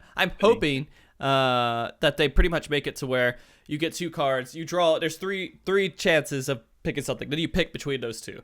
Yeah. Because that would make it a little bit easier. But that's a lot of work for Astros, right? You draw, pick 2. So draw, then pick 1. I don't know. Maybe it's the same thing. Well, I mean, now it's either like give me an AoE or give me a balance if it's not in feast. So I don't know. Let me put this in chat too, so people know what we're looking at. Yeah. If they want to look at that. I'm hoping it removes a little bit of RNG, because Astro, I think the biggest flaw with it right now is the RNG just makes it so annoying to play sometimes. You just have to hope things work out. And maybe this makes it a little bit less, because Bushida's RNG I could deal with, because it's just like 50-50, right? It's not that bad. This one is like 1 in 6 chance. Yeah, that's what kind of made me not want to do speedrunning this tier, is because for every pull you'd sit around and you wait for 20 minutes. Get the double balance. The double balance, yeah. But you got to be ready to go for the whole time just in case it comes up. So I was. Yeah. Nariko, do you play Monk at all? Oh my god, no. Balana, have you played a lot of Monk? My Monk's still level 50. Okay. What's this guy doing? It's just turned into Super Saiyan mode here, or like he's doing a little dance. I think my Monk's 55 right now, so I guess I technically have played it, but. I have okay Monk. I think he's level 50. Now it looks like he's casting something, and he does a whole bunch of moves, and there's circles, and he catches on fire, then he kicks somebody. Well, I think it's a new stance. The first thing, right? I'm pretty sure that's a new stance, because he has a different color on his fist. That's not Fist of Wind. So he goes into a new stance, and then he does something. And then he does like the little Super Saiyan glow, which gets him to Grease Lightning 3, and then he does Tornado Kick. Yeah. Okay. So we're thinking it's to Grease Lightning 3, which would make it much better because you don't have as much buildup, right? Is that the thing? Right? Yeah. You Monk professionals here? I mean, I guess that would be the use for it. I think what he's doing is like building up chakra stacks, then using them all on some, little charge up that gives him Grease Lightning 3, and then he does Tornado Kick to get rid of it right away. Mm-hmm. Who needs those stacks? Yeah. Who needs stacks? Screw stacks. Yeah, no, that's pretty cool. I don't know. I don't have a lot to comment on it. It looks interesting. Monks might be excited about it. Monks should be excited for this expansion. If you're not, then I mean, this is your redemption expansion. People are gonna want you in their groups again. All right. Mm-hmm. That's the goal. I mean, Dragoon was one in every single group the entire expansion. So I mean, what about all those Sams though? Gonna be taking their loot. Now screw them. No one's gonna want Sam. No one wants Sam anymore. I don't know. You guys, could you imagine having a samurai monk in a group? I guess. How would that? I think you just need to delete the group then. Like, Maybe not. Maybe that will become meta or something. I don't think so though. I don't know. We'll see. Okay, Red Mage here. I know nothing about Red Mage, but he's poking a lot. He's slashing. He's jumping to the guy and then he's jumping back. Right? He's fixing his collar. He's got to be fly. He's like, Yeah. It's like, yeah, this collar's popped. Oh, I'm not looking at that little goofy animation about like, fix my collar. Yeah, all right, yeah, okay. He looks cool. Going on to the next thing. He's poking this robot a lot, and then he jumps back. So this is like the melee part of this job. So, yeah. Did we see anything new though? I think this is everything we saw from like the original footage they showed for us. Yeah, it's the exact same combo. He does arrow, then he does like a charge in, then he does a few stabs, then he does the little X/ jump back, and then he does that like chain spell or like multi-flare thing. There's gonna be so many dead Red Mages. I Because if you're jumping around like that, you're gonna hit an AOE. I almost hope that's their like filler right there. Is that this same loop that we've seen is like the only thing they do. So the whole fight is going back. They're just jumping back and forth. Oh dear Lord. No, they're gonna die so much. Can we talk about the chicken emote that everyone's been talking about? That they're their job stone, because if you turn it on its side, it's a chicken. Oh, that was a rooster. The rooster, Yeah. It's. I don't know. When I saw those two, I was like, which one's Red Mage and which one's Samurai? That's what I thought too. But Kai was like, look at it. It's the same thing on the hilt for like the sword.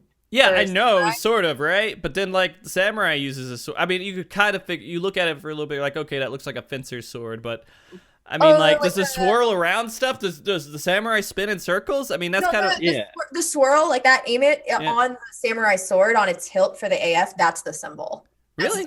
That's how he knew right away. He was like, "Yeah, go look." What does that have to do about samurai? It's just the design, I guess, like the concept design. What's the concept? Well, like just what their art concept is. I don't know, Frosty. I'm not the concept artist. All right, so samurai, you would think that you would have like just a sword. Yeah. And I don't know, a sword and a hilt, maybe? It's the design that's on the hilt, I guess. I mean, you could just have a sword that's Steve, or what do you call it, Seth? What's I don't know. You put it in the container, okay? The sword in the container. Sheathed. There we go. The sheath. Yeah, you could have the sword in the sheath, and that's your icon. You have samurai. How obvious is that? You're done. Yeah. You put all those spinning circles, so you look like a ninja or a dancer. That could have been a dancer symbol. It could have. I don't know what they were doing. Similar to ninja too, because it's like the circle, and then that's what I thought, because I was like, oh, because they're from the like Doma area, so I don't know. The red mage one though, that one's pretty slick. I like it because it's an upside down white mage. White mage, yeah. And it's got like a little red mage, like or not the black mage like flares. Coming out. Yeah. So. And then it's a rooster. It's a rooster. Or you could duplicate it and like invert it, and it looks like a pair of something. Right? Have you guys seen that? Okay. All right. So. Next, we didn't get a lot of stuff with Red Mage. It doesn't look like we got too much stuff with Red Mage. But we got this cool little scholar thing that's happening here. That I think is actually pretty interesting. He's yelling at his fairy. And his fairy's like, all right, I got it. And he does like a beam, a tether over to somebody. Yeah. Which is kind of cool. All right, what are we thinking?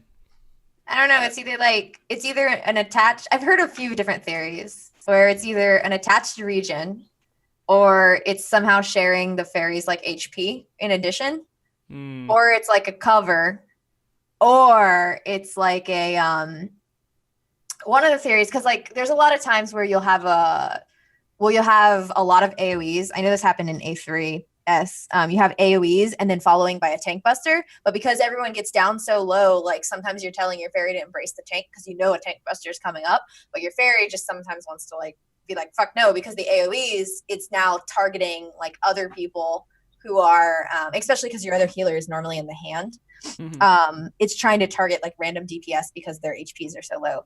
So some people have been saying maybe that's like tying it so that the fairy only focuses on that target to like prevent that. But I feel like that's just like trying to fix a problem of their shitty UI. So like, why? So I don't know. Any of those is cool. So I think it'll be interesting to see what it turns out to be. I'm thinking it'll probably be like pet specific, like what exactly it does, but it's definitely gonna be, obviously a buff on a person for. So Yeah. what I really pulled from this is that you're going to be using your fairy for more stuff. And people have complained about this, have they not? More about summoner, that you don't really use you summoner pet for Well, much. people complain about how clunky the system is with Well, the pet, right? Oh yeah, it's gonna be worse with this. I mean, it's weird though, because I hear a lot of people say that, and then those same people, they don't go through progression with Scholar. So like a lot of times I'm like, well, All right, did you, Nariko, like- you do, right? yeah, and so like I feel like in progression stage when you're really early gear, you're using your pet a lot, or you're trying to use it to its maximum. That's free heals that you're getting with no MP cost. So like for me at least, like been playing Scholar a lot, especially like when you're learning a fight. I mean, I'm using that fairy like cooldowns like all the time. So But I don't mean, know. planning it.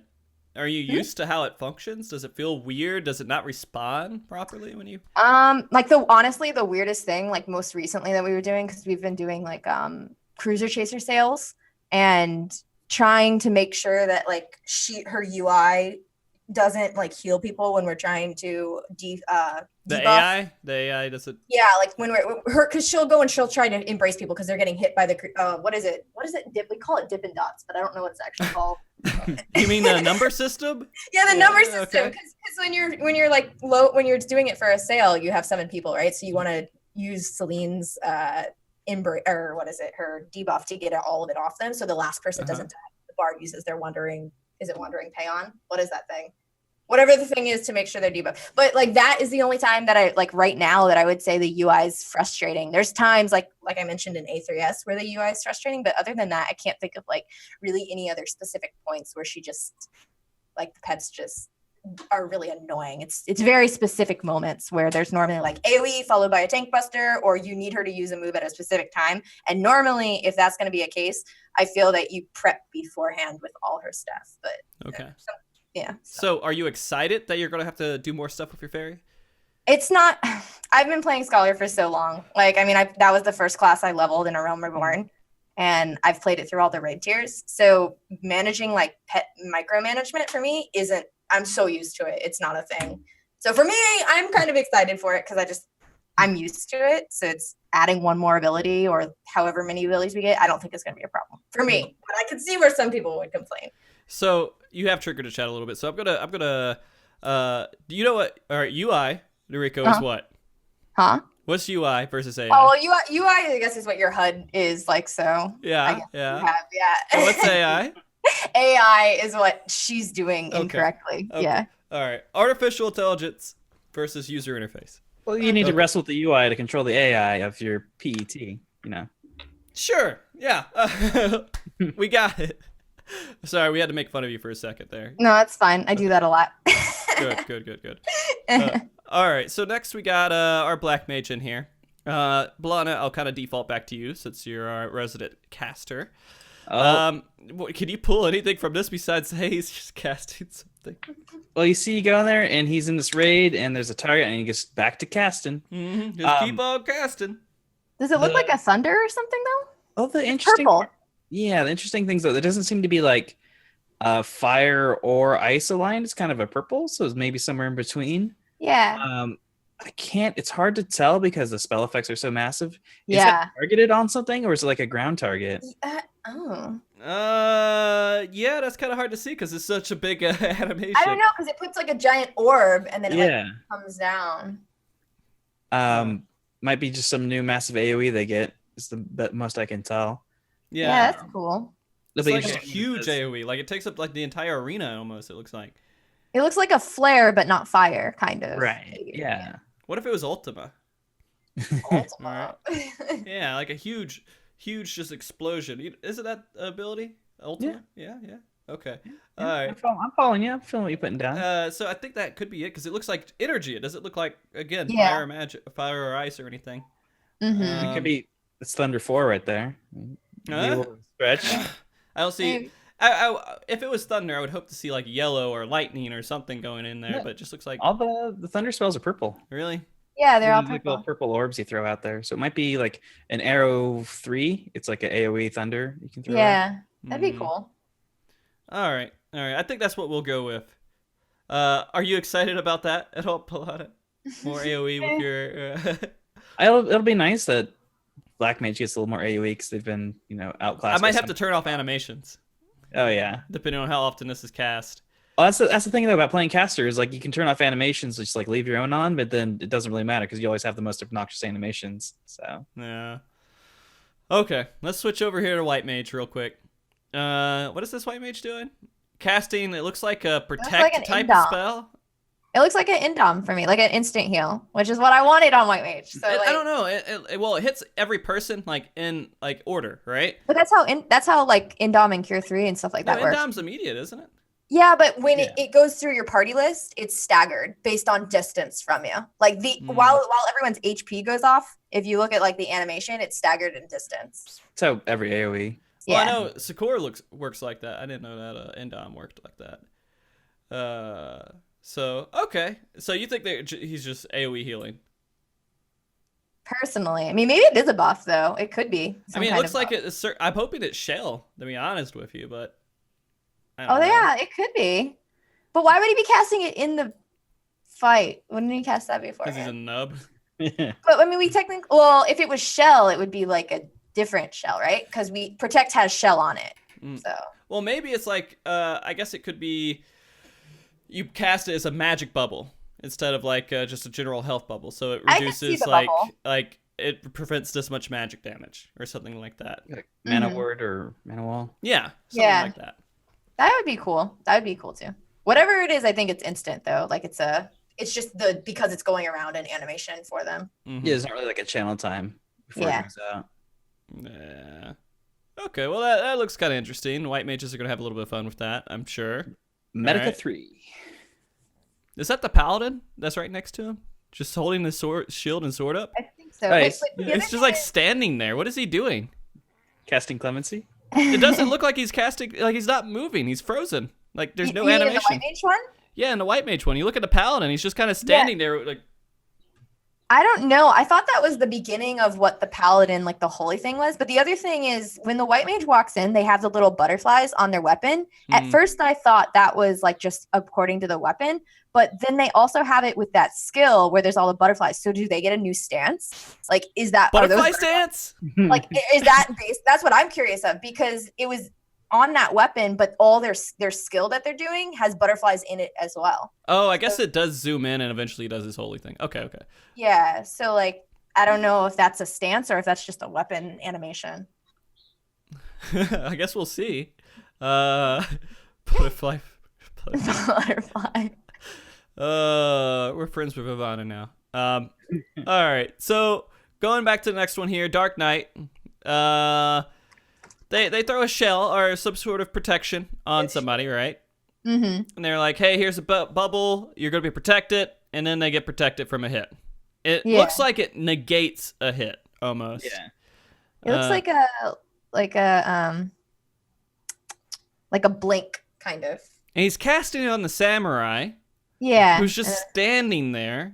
And then he gets hit by the boss. It's like he's standing in an AoE attack, and the Dark Knight's like, "Oh, this idiot! Let me protect him real quick." Well, the next thing that happens though is the samurai uses the LB, so it'd be curious if does that gain you like more LB bar? Because is it like technically like you're taking that hit where it would have been? Because don't you get like extra LB bar if you're gonna die but you just live through it? It does get mitigated. You get extra LB. Yeah, we're building LP strats now.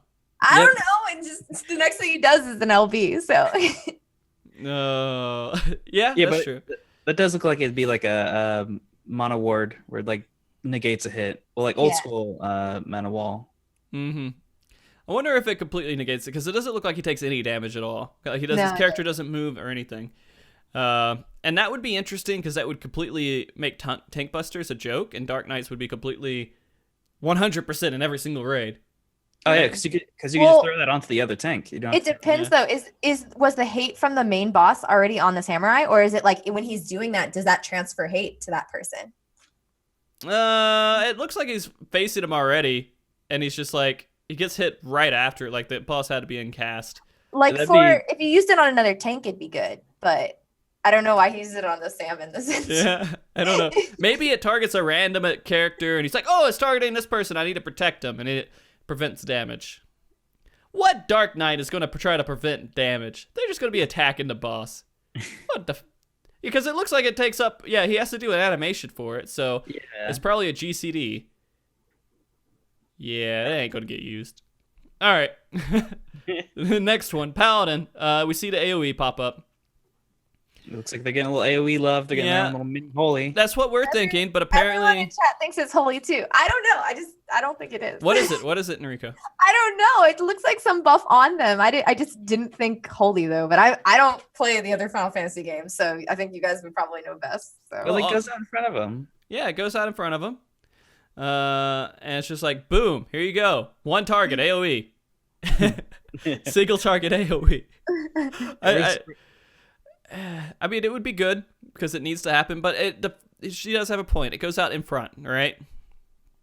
it looks like it just goes out in front and then dissolves either on him or in front of him. But I don't see an AoE going on any of the other party members or like something attack on the boss, which is why I didn't think it was an attack skill. I thought it was more of a buff. It looks like he's attacking the boss with that. It's a very violent explosion. Yeah, but you can't really tell because like the boss is like thumping back and forth because the dragoon's in the back poking him in the butt. Yeah, because I see the attack from the dragoon, and that's actually on the boss's hitbox. But the holy isn't on. Like even when you cast like arrow 3 or holy, like you'll get the animation around the hitbox. Well, no, like it's going to be like Flash, right? You have the AoE around you, so like it looks like it goes off in front of him, and then it's like a circle from in front of him. Okay. Yeah, I don't know. It doesn't look like a big AoE either. If it was going to be an AoE, it would be like close proximity. Yeah, probably just like a frontal cone. Well, I'm all for finding good ways to use mana as a paladin, because I ain't using clemency unless if it's like dead time where I'm not attacking the boss. I mean, that's how every tank is, right? The heal stuff doesn't happen unless if you don't have any way to DPS. You don't plan for that stuff. So it's interesting to see what they're doing. It definitely looks like I think it's magic damage. I mean, it could be reflect. I mean, somebody in chat here said something about reflect, and that would be interesting. But I don't know why I would make a bubble like that. Okay, we're gonna go with almost holy and call Nariko a person that doesn't know what she's talking about. I'm with that. I can do that for paladin. Okay, Dragoon. We go to him real quick, and he's just shooting a dragon just comes out of him. He's like, "Oh, get him!" and he hits the guy. Right? Is that like a ranged attack, maybe? I mean, it's because they have their Blood of the Dragon right now, right? Maybe they cast Blood of the Dragon. And they say, "Get out of here!" and they lose it, and it hits the boss. Yes, maybe it's like your Skogul, but instead of an AoE, it's a single target. Oh, is it just girl? I can't even. I always call it just Google, but You're so Google. No, like it might be an AoE around the boss. Like a targeted AoE, like you target the boss, it is AoE around that target. But then again, I don't know why these guys are casting AoE on single targets. Yeah, I mean, to other show off than their just abilities? show it off, but Yeah, really bad players. But yeah, no, it looks like something that would be maybe an OGCD. Like you just press it and just boom, there's a little bit extra damage around the boss or something else. Yeah. Looks pretty cool though. All right. Ninja gets a really cool animated one. Yeah, they get the cool one. People were making fun of it a little bit, but I mean, like a frog that spits fire out. That's pretty cool. Again, AoE on a single target. That one is definitely AoE. I can't see how it wouldn't be. Yeah, Balana thoughts. So is this just like an up? Like, so you know how is this just an upgraded to their like fire ninjutsu? Yeah, because it looks That's the thing. Maybe it's an upgrade to all their mudras. Like you can do like a special version of the mudra. Because I mean, they do have like a big fire AoE already, but they just get another one that's with the toad instead. Okay. Yeah. I know it's not a legitimate fight, guys. I just think it's funny that they're doing it. So all right, but yeah, he has a big frog that pops up, but I think ninjas should have more of that, right? They should have just big goofy things like that. That fits. That fits for it. I think it does. It's a ninja emote from Final Fantasy XI? Yeah, so there's job emotes in 11, and the ninja one, they ride on a frog. It's a green frog, though, I think. It's not a red one. Big. All right, that changes everything. It's a giant frog too. It's pretty big. But I mean, that's kind of cool. All right, so maybe it's another AoE dot damage. Maybe. Fire, Maybe. that's what I related to. Well, it's like an acid, like a yellow spit that comes out of it. Maybe some Yeah. acid corrosion damage. Maybe. Yeah, no, I can see that. Maybe they're starting to try to introduce this to where they have AoE dot damage, and they're trying to give it to different jobs. Because that would kind of fit, make because there's not a lot of dungeons, that in the game right now, right? No, there's just like, oh no, because the arrow 3 is just the dot anyway. I mean, you have Here's Circle of a Scorn. Circle of Scorn. Mm-hmm. Technically like Shadow Flare, Circle of Fire with Bard. Flare has that too. Shadow Flare. Yeah. Flare doesn't have a dot afterwards. But there's also, what's the Dark Knight one? A lot of people have like ground targeted AoEs that are technically dots, but they don't apply to the target. Or like the ninja one already has the dust storm or whatever, right? Yeah, Like Khotan? Yeah. The little dust storm that just pops up. We know what we're talking about. Khotan, guys. Khotan. Yeah. Okay. Maybe they're. I guess this would be a cast on it, like not a ground AOE, but like a just Right. cast and then like Yeah, everyone like gets a cast, dot. yeah. Yeah, It applies to It the looks target. so much like their fire mudra already, except you have it now a bigger, like a big more frog. explosive splash and a frog. So Maybe that's it. Maybe they're not giving them new abilities, just trying to make it look cooler. we'll find out when. Is it May 8th or is it May 28th? I've seen discrepancy. For what? The battle change. Do they have a live letter, or is it just another event? They're doing a live letter from Germany, was it? On the 20 something of next month. They haven't I don't think they've announced the actual date yet. Okay. All right. Bard, pretty cool, right? They shoot some arrows, and then some arrows hit the guy, and that's their cast. Yeah. I mean, what do we gain from that? That's just like a target, like a built-up target, right? It looks like a more advanced. I think this got changed, but I know there used to be like the old Reign of Death from 1.0, but I think it got changed sometime in 2.0. But now it's like they're coming from all different areas. Mm-hmm. But that's what it just reminds me of animation-wise. It's like, I don't know how to shoot an arrow straight. I'm just going to shoot it, and there'll be homing missile arrows. So, That'd be cool if it was like a homing missile or homing arrow. Mhm. I mean, that'd be cool. I mean, all of them are homing arrows. Yeah. I mean, this is more obvious. Shoot straight to the sides and then right onto the boss. All right, well, that's kind of cool. I don't know what I could pull from that. I wish I had more to talk about. The bow wizard casts a bow spell. Yeah, that's kind of what it's like. Then we got Samurai here. Did we see all this stuff with Samurai except for the limit break? Yeah. Yeah, the ability we saw when they had released it, but not the LP. Yeah, the LB is kind of cool. I mean, it's obvious it's a single target at LB, right? Mm-hmm. It's LB3 though. Don't you wish all your party stood behind you when you cast a LB and cheered? They always do that too, even with the tank ones. It looks so cool. Yeah, but I mean, if they were all just like, let's line up in a good line. All right, we give you our support. One guy in the middle, LB. That's not how you're supposed to do it. That's how you do every LB. Do you plan all your movement? Oh yeah, like, yeah. We also do the ranger poses. Mhm. Is that Oh my part of it? gosh. Yeah. Oh, that's perfect. You gotta get that Toku Sentai going, you know? Yeah. So I'm glad that they're, we're seeing some of that. It's interesting. That's cool. That's more of just a cool thing. Can't really pull anything from it. All right. Now we've seen pretty much all of the stuff, right? There's not really much more to pull from that trailer. For job specific stuff, not so much. Like there's the gear they showed off that you can pull from them. Yeah. Mm-hmm. Are you guys, does this excite you? Or are you guys like, oh man, I'm, for your respective jobs, are you like, hey, I'm happy that this is happening to my job and I'm going to look forward to getting this? I mean, it makes me want to know more. And, Yeah, I would say that's a good answer. Makes me want to know more. I'm excited for the pet abilities because I'm trying to think. We only had dissipate for our fairies, and we had the changes to we had the Fey Caress change from where we had the skill speed and spell speed separated.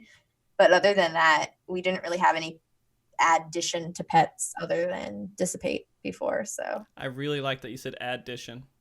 yeah, But yeah, no. Like, I think it's pretty cool that they're doing pet stuff and they're highlighting because people have complained about it and they're just like, screw you, you're still using your pet. Is kind of what I took from that, and I enjoyed that. With Paladin, I kind of feel like they showed kind of a holy because people were asking for it and they're like, we're giving it to you guys, don't worry.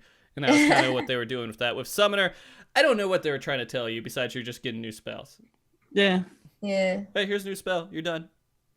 You can read like too far into it and say, "Oh, he's got Titan out. That must be something." But I don't. I think they just threw Yeah. the chicken nugget out there because he doesn't get any love. All right, so I do want to talk a little bit about servers now. Let's switch topics from this because I feel like we hit that pretty well. Servers, they're making changes. They said they might be adding 2 new servers. I think that's only to the what is EU it? The data center? Mana and it's the EU ones because they're I think what they summarized in the official, like on the official forums, was in North America and the Japanese servers, they are there's a big like popular, like obviously you'll have Gilgamesh is huge, like Sargatanas is pretty big, you'll have Behemoth, which is pretty big, and then all the other servers are dead, right? Except for And Balmung. Oh, Balmung's, yeah, forgot yeah. about Balmung. Yeah. You Balmung's- try to. But yeah. But then all your other ones are really dead. But I guess on the European servers, that's not really the case. They're pretty spread out. Like they're good. So they're trying to add. They wanted to add 2 new servers to that data center over in Europe because of that. But then I thought the other thing that they added was because of the fact, which I think this is actually really crazy because with the right people moving, this could be ridiculous. They were looking at ways to give incentives for players to move to those like lesser populated servers. So they were considering possibly moving the gil cap on server transfers, which that's crazy because if you have someone like I think me and Kai were sitting like really, really high gil and we just server transfer, that's like a huge economy like going and moving over. So I don't know.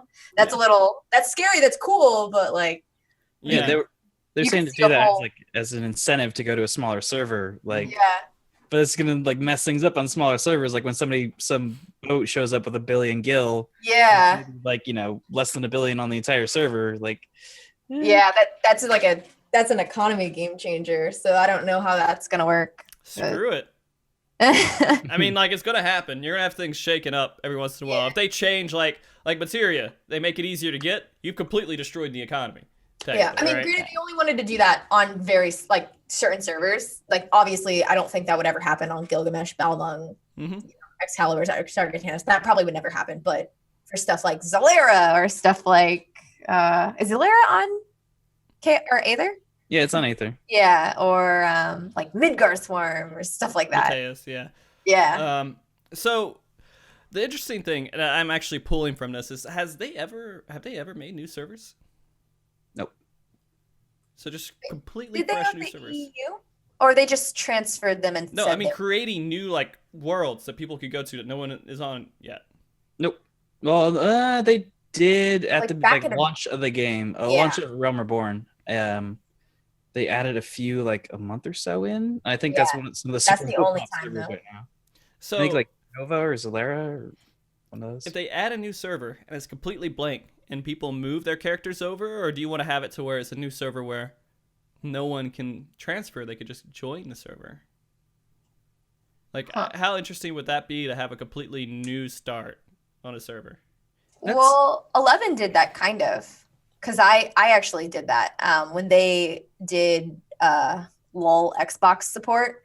They didn't want the economy to get ruined, so they started that server. They let people play on that as you had your own server for I think 4 months, and then they demolished that server and then you moved. But as far as like the fresh start, it was completely, you could only create accounts for like the new accounts that were tied to an Xbox account. So they've done it before, at least in one of their older games. I don't know if that'd be something this game would ever do, but I don't know. Balana, what do you think about that, dude? If you open up a new server and don't let anybody transfer, you're not going to get anybody going to the server. Like people would like, hey, roll in this new server with me so we can play together as friends. Like, let me bring my character over. Oh, you can't. Oh, well, just transfer my server then. Like, yeah. The only incentive that the reason it worked with before, like with that 11 example, was because it was a completely new system. So there were people who had played before or hadn't played before and were testing it out on this new system. So that made sense. But like, I think if they just opened a new server, that would exactly what Balana is saying. it wouldn't make any sense. Like, why not just move to a different server? Okay, I gotcha. So you guys are all up for just saying, "Hey, everybody, transfer over there, see what happens." Yeah. Yeah. Okay. I mean, it would be kind of interesting because you have this whole new world to work with, and people starting the game can kind of just join with their friends and everything else. Because I think that's the biggest thing is getting friends together on the same server. And sorry, guys, if I'm talking too far away from the mic. I'm trying to keep it a little bit away sometimes because I'll start sniffling or something, and then I sound horrible. I don't want to be gross in the mic if I can. But yeah, no, I think it... Why don't they just make it PvP servers? I don't know. Like, I this is like an opportunity to do something interesting with the servers, but I don't think they will. It's just going to be 2 new servers. And I guess it's needed. I don't know if it's really needed to have. From my understanding, it was just going to be on the EU servers, and the server alignment over there isn't like the problem we have over here, where you have huge server hubs. Mm-hmm. But I don't know. I'm not on those servers, so. Yeah. Well, I guess they wouldn't need to do it, of course, in the NA servers. But what about merging servers? I mean, I guess before they merge servers, they have to kind of merge economies in a way, right? Like, how would they merge servers without completely just screwing everything up? That's a tricky one in this game. They'd have to like double the number of housing wards on that server that they're transferring over. And not if they're 2 small servers where no one has anything bought out. Yeah, but still, like, there's gonna be like one ward that has Yeah. Well, now they just put parentheses. This is this ward. This server's ward. This is Sargatanis ward or whatever. I mean, that's how you would do it. You just make it to where it's double wards, but that's how I can see it. And it would be a little bit better because seriously, the change from going from a small server to Gilgamesh is huge. And if you could give everybody kind of that feeling, except for have a few like small servers that still exist, I don't know. I mean, it's shocking likewise because I switched over to Midgar Swarm for a little bit and I absolutely hated it. It was horrible. Don't ever. Yeah, no, don't. That's another story for another day, though. Okay. I've just always been on Gilgamesh, and it's always worked for me. Nah. I played on a small server in WoW for a little bit, and that was horrible. Yeah. But moving the servers, and it's West Coast they're moving it to, right? Or is that just a rumor, or what? That's I think rumor. It's not. They haven't said. It's from the statements they've made wow. From the statements they put we're all out, doing it today. Yeah, we're all over the place. We're awesome today. Yeah. They've said that EU pings are going to be going up, which means it's going to be moving west, which means probably the best places to put it would be like Chicago or Dallas, or they're going to be lazy and put it in Los Angeles because that's where their headquarters is in the US. Yeah. I think that's if they put it in LA, it's going to like cut off EU a good bit. I definitely think it will. I mean, I'm not gonna complain because my ping's gonna be like, but if it goes to Cali, I'd be in love because I get like 100 ping right now, and that'd probably dip me down to like 8. Can you imagine playing like you are on a JP server in Japan? That'd be amazing. I hear that's what happens over EU. They don't even know what latency is.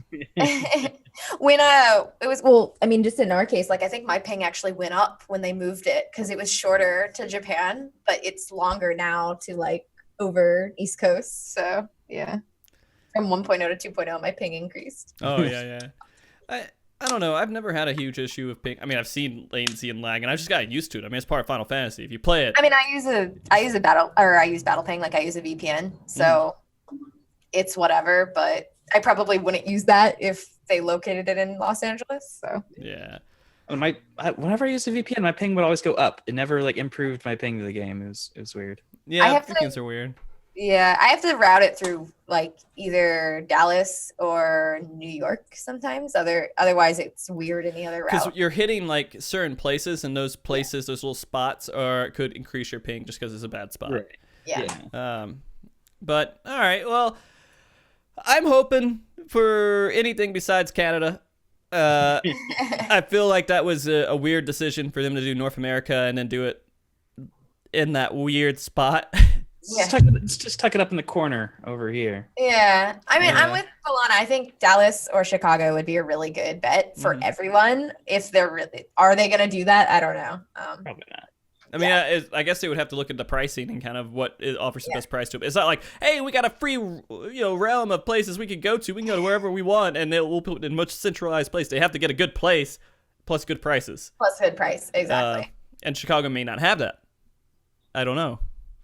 I don't know technology and price structure and everything else. I'm sure they have people who understand this stuff on their team. Well, maybe. I mean, they're in Canada right now. I don't know. And they put EU servers in Canada for the longest time, too. So, I don't know. I guess we'll see. Okay, little things that we could talk about here is inventory increase, macro increase. I like the account-wide macros. That's a good move that they're finally doing that. That's really good. What really weirded me out was how the UI looks for the new inventory expansion, because they're adding, what, like 40 new slots?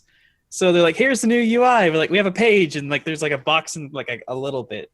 It's I guess they're leaving room to grow there, but they said they were, but I like 90% guarantee that those extra slots you're gonna pay for, like similar to in Blade and Soul.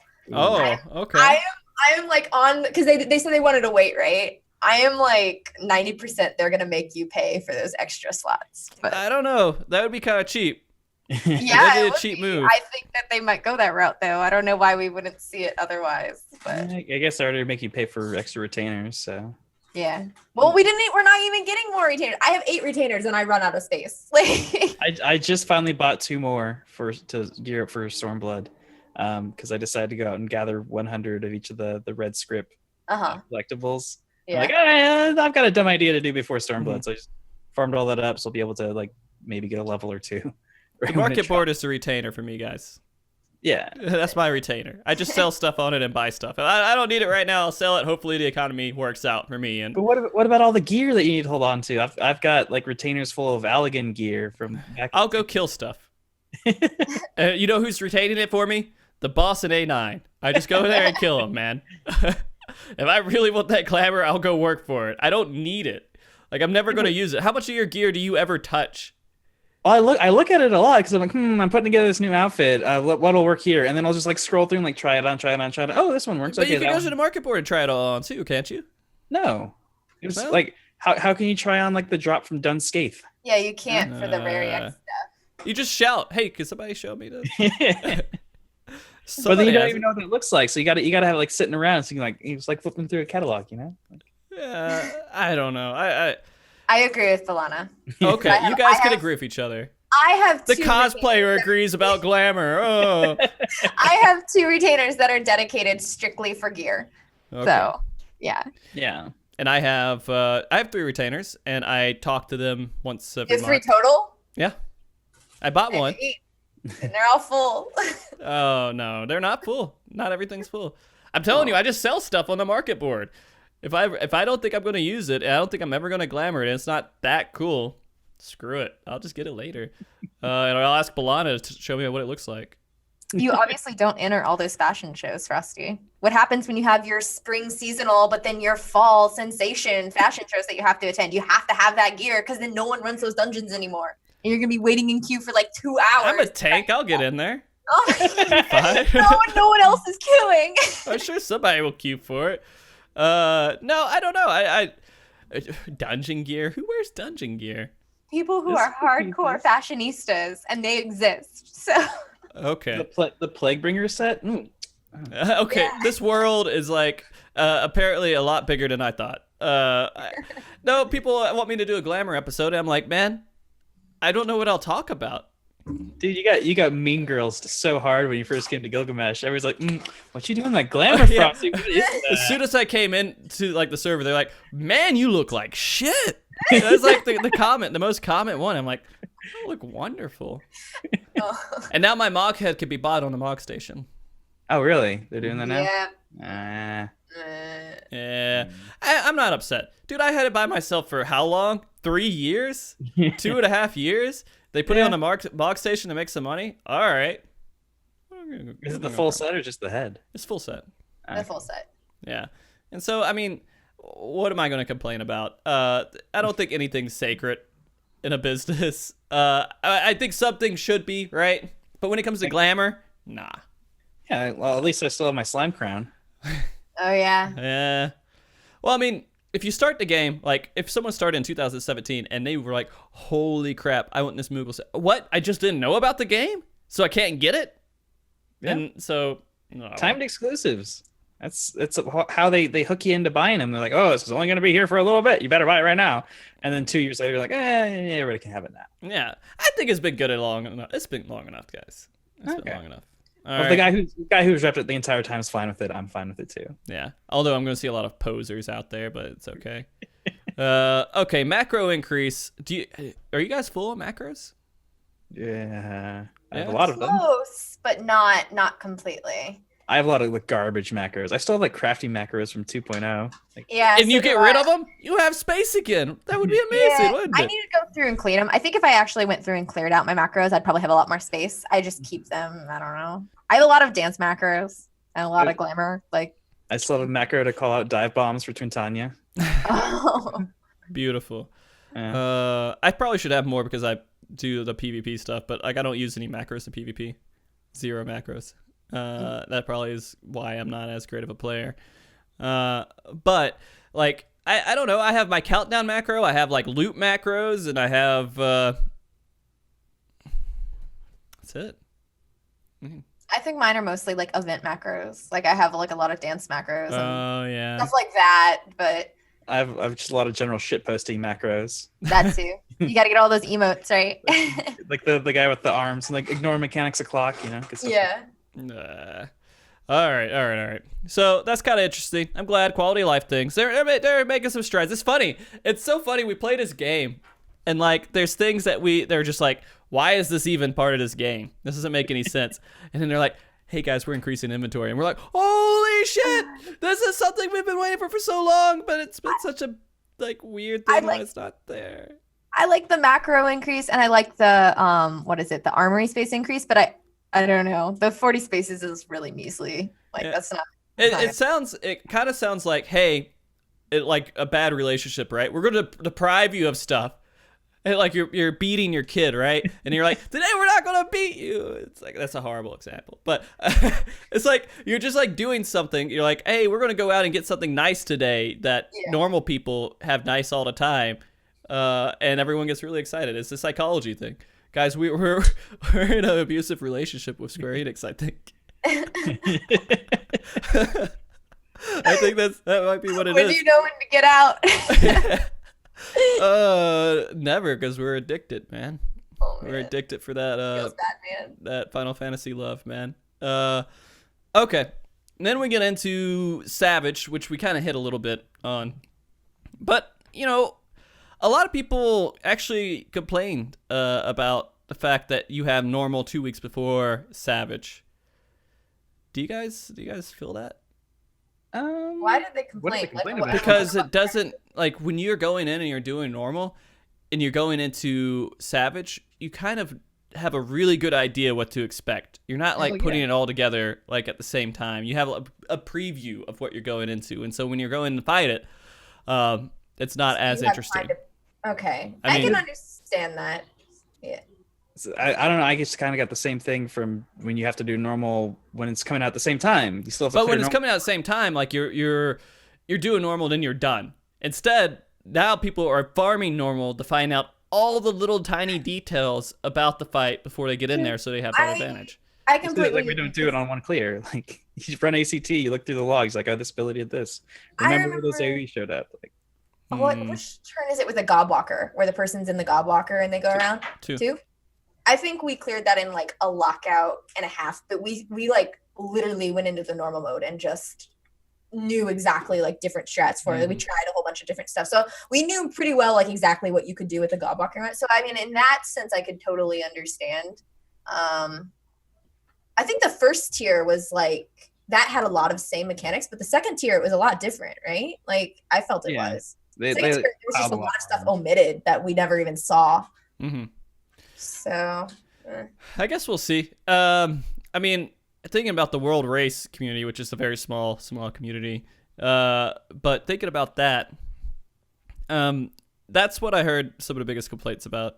Actually, that's where I heard these complaints from, is that you had this stuff in here, and it's weird having to sit there and go through all this stuff that isn't really that interesting before you get into the interesting stuff because it's just part of the job, sort of. It's so weird because I mean, even in other MMOs like with WoW and stuff, you have test servers beforehand, so you kind of already know. And that's the complaint about not having test servers with Final Fantasy, because as soon as you do, then you know the fight before the racing begins. Personally, I think I'm okay either way. If we get it beforehand, then yeah, I'm going to use it to my advantage and go in and figure out what I want to know, and then hopefully like use that to my advantage in the later turns if they haven't omitted so much. But then if it's not the case, then you just go through clear normal as fast as possible and go bang your head in savage mode the same like week. So I don't know.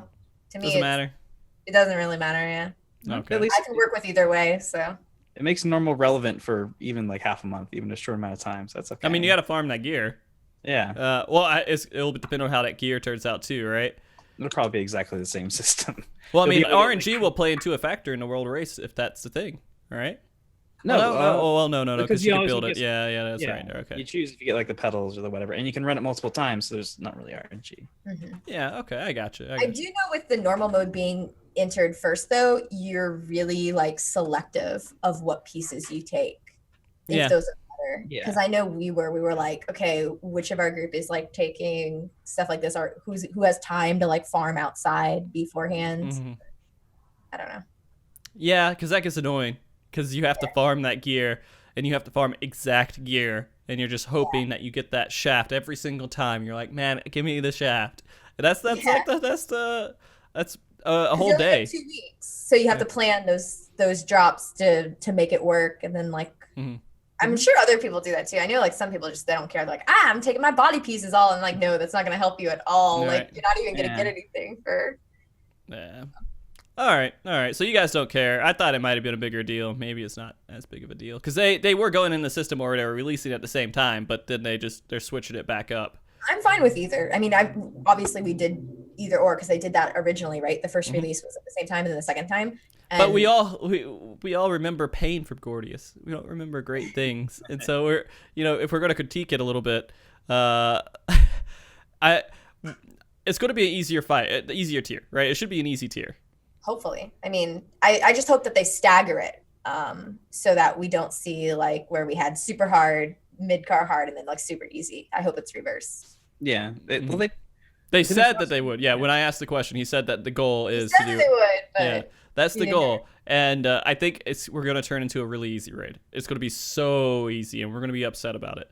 I mean, that's kind of my fear at the moment. They'll probably creator difficulty. With the sprint. Yeah. Yeah, I'm hoping it's creator difficulty. I think that's good.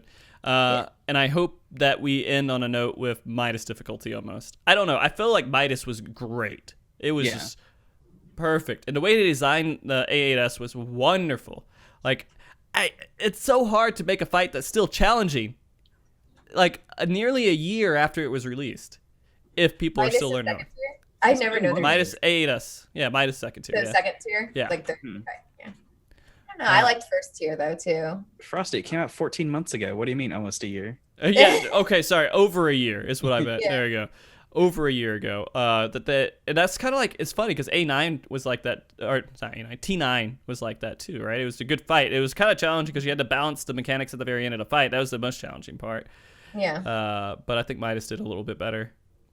But I don't know. We'll see, guys. We have high expectations, right? And they're all going to be met. Always, of course. Hopefully. Okay. Will Square Enix let us down? Square Enix does. Okay, so we highlight a lot of bad shit they do, but they do some good stuff, right?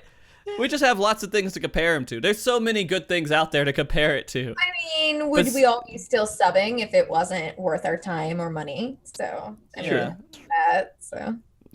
all right. We nitpick and we complain because we love it. Yeah, we love Final Fantasy. I mean, that's really it. It comes back to we all love Final Fantasy, right? And there's an MMO about Final Fantasy. Oh, I'm going to play it. I haven't played like any of the other games, so like I'm just here for their MMOs. Okay, gotcha. All right, so real quick, I didn't go into the data mine stuff. What data mine stuff was out there, Rico? You said you saw some of it. The fates, the fate icons. There's 2 new fate icons. Okay. Or well, either a reskin, but people are thinking it's something like the payload from Overwatch because it looks like it. Why would And then fate this wasn't really. icons? Sorry, what? Why would fate icons be in the benchmark? That's Well, because if you data parse it, because they have to load the fate right in that last zone. oh, gotcha. So that when they probably ported the information, that they Yeah. loaded the fate in there. So then when they took it, so there's like the two icons for that. And then this wasn't. I don't think this was parsed, but someone was saying they think that the new.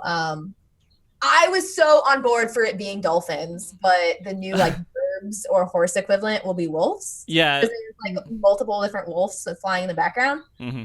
I really wanted dolphins though.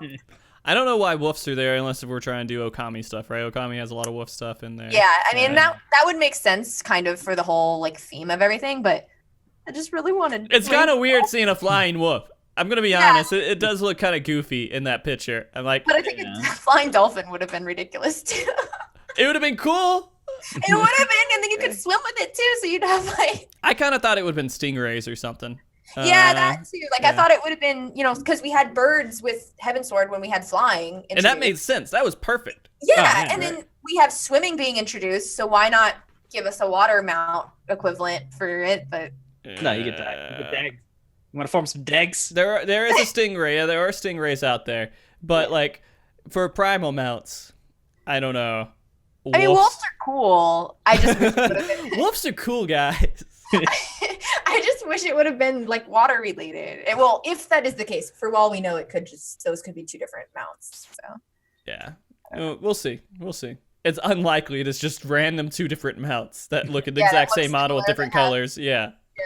Yeah. Okay, so with the fates, there's one with a squiggly line that goes around, and there's one with a curve and an arrow, right? Link it in the chat too. Link it in the chat here. Yeah. So it's, I don't know. So what I'm hoping is that they do go a little bit more advanced, right, with fates, because they do have some fates. Yeah, I said fates. I don't know why.